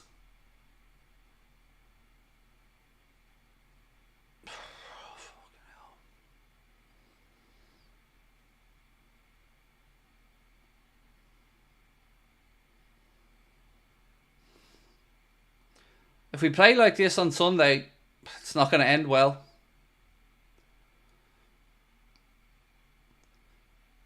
Penalty City, Mark said in their game as well. Thank you, Mark.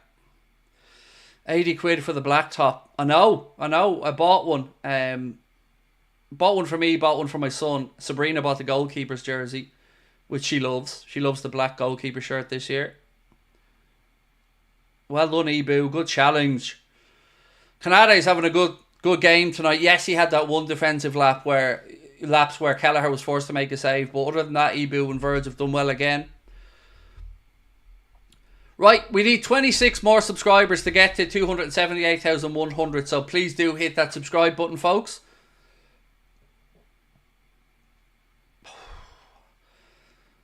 Again, Leipzig in possession in our final third, but they aren't able to find that last bit of quality, which thankfully is helping us out. But yeah, it's not great. It's not great. I hope we can hold on and get the win, but it's not being, again, convincing from us.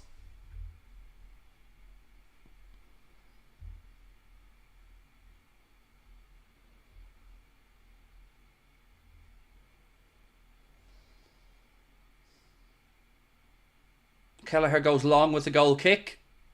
Gakpo nods it up the line to Lucho. Back to Maka. That's a free kick. Well done, Cody. Laura's been subscribed since 2021. Appreciate that. Thank you, Laura. I really do appreciate all the support you guys have given us. So here's an interesting stat that Connor's just sent me. Mo Salah and Darwin Núñez have now assisted each other for a goal more times than Luis Suarez and Daniel Sturridge. So there you go. That is an interesting one. Come on, boys. Get back. Get back. Well done, Dom. Well done, Ibu. Look at that. Getting his body in the way. Great strength. Maka. To Robbo. To Cody. Cody cuts inside. Strike! Oh! Unlucky. Great shot. Great save again from Galaxy, who's made some good saves in this game. I mean, he hit that well. He hit that well, Cody. Good save from the keeper. It was moving as well through the air. Galaxy's made some big stops tonight. Former Liverpool and obviously Hungarian international.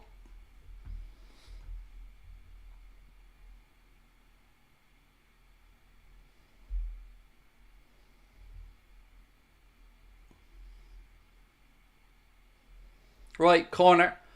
In swinger, over hit, goes all the way through on the far side. It will be a Leipzig goal kick inside the last minute of normal time. So again, The match reaction coming up. Remember, in the match reaction, you guys are going to have a chance to vote and give us your player ratings as well. So keep an eye out for that link in the match reaction show. We do love that you guys are now able to tell us your thoughts on the game. And then we'll obviously compare them with my player ratings in that video, which will be out about half an hour after the game ends. Maybe 45 minutes, actually. And again, do keep hitting that subscribe button if you are new to the channel. We appreciate all of you being with us. We are just about to hit stoppage time. Cross in. Again, Gomez is there this time to head it away.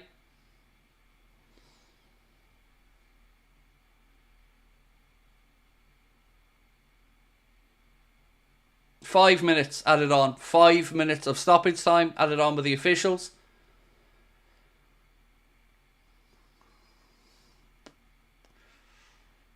It's been crazy how many times this season we haven't really been at our best and have managed to pull results out. Jones, well done protecting the ball. Goes back to Kelleher. Kelleher puts the boot through it and launches it long.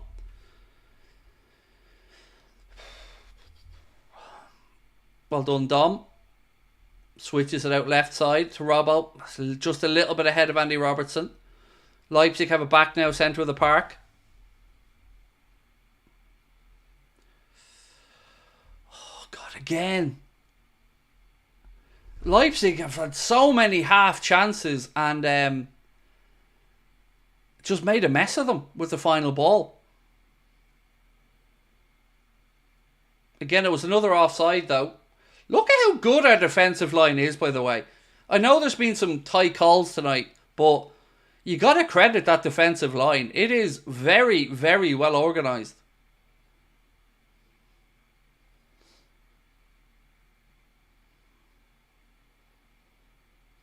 Craig is my Mohamed Salah.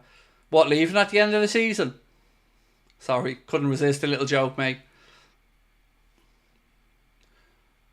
Dom. Gravenberch. To Robbo.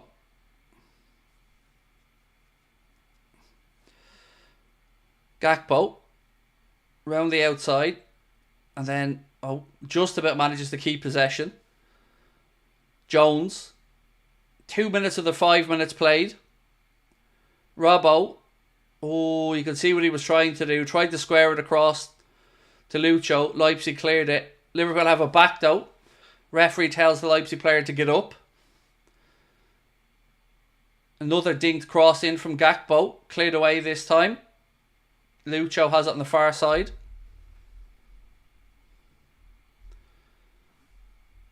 I mean the goal. I know what you meant, mate. Sorry. Thank you, by the way. I wasn't trying to be rude. I like how we're keeping the ball here, by the way, folks. I like this. Keep the ball and run the clock down. I'll take it.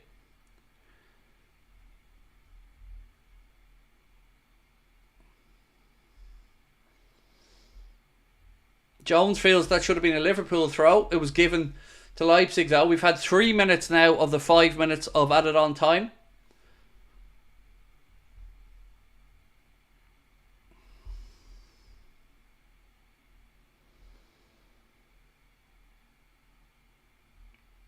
Well done. Gakpo now. Good play from Liverpool on the right. Cody to Andy Robertson. This I like. I like this side of us. Well done, boys. Nice. Lovely little triangles there. That's where all those rondos and training come into it. Lucho. Unlucky strike. Parried by Galaxy and put behind. It'll be a Liverpool corner with 1 minute 20 left. I love this side of us, by the way. Killing them with possession at the end of the game. And then the chance opens up. Lucho gets a strike away and it's another save from Galaxy. And then the Feyenoord defender puts it behind for Liverpool corner. Which I'm sure we'll go short with and try and keep this out in the corner.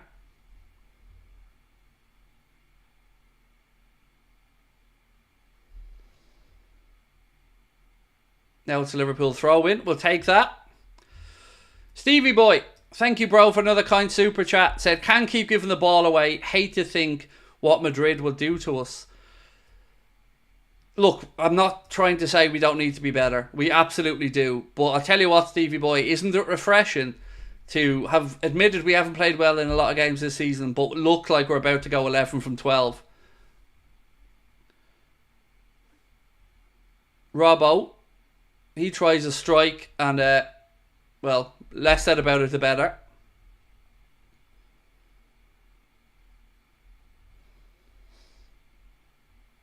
Final few seconds here. It's looking like we're going to hang on for the 3 points.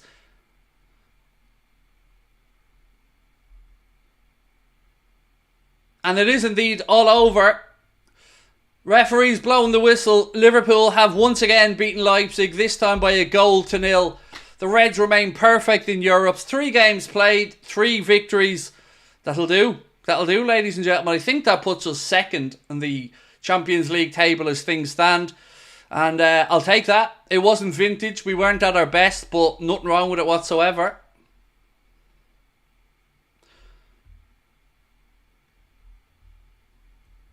Congratulations to Red Men as well. A tweet they just posted saying they raised £30,340 for Zoe's place. Fair play. Well done to all concerned there with Red Men. I made sure that Connor went over and gave a little donation from us as well, just to say well done for the good work. And if you get a chance as well, don't forget to go over to Red Men, to their Just Giving page for Zoe's Place, where they're raising money for what is a fantastic organisation that help families through the worst moments. So yeah, well done. So, first manager since Bill Shankly to win the first 3 European Cup games as well with Liverpool Arne slot. So congratulations. Yeah, we'll take that. Look, ladies and gentlemen, we'll see you for the match reaction coming up.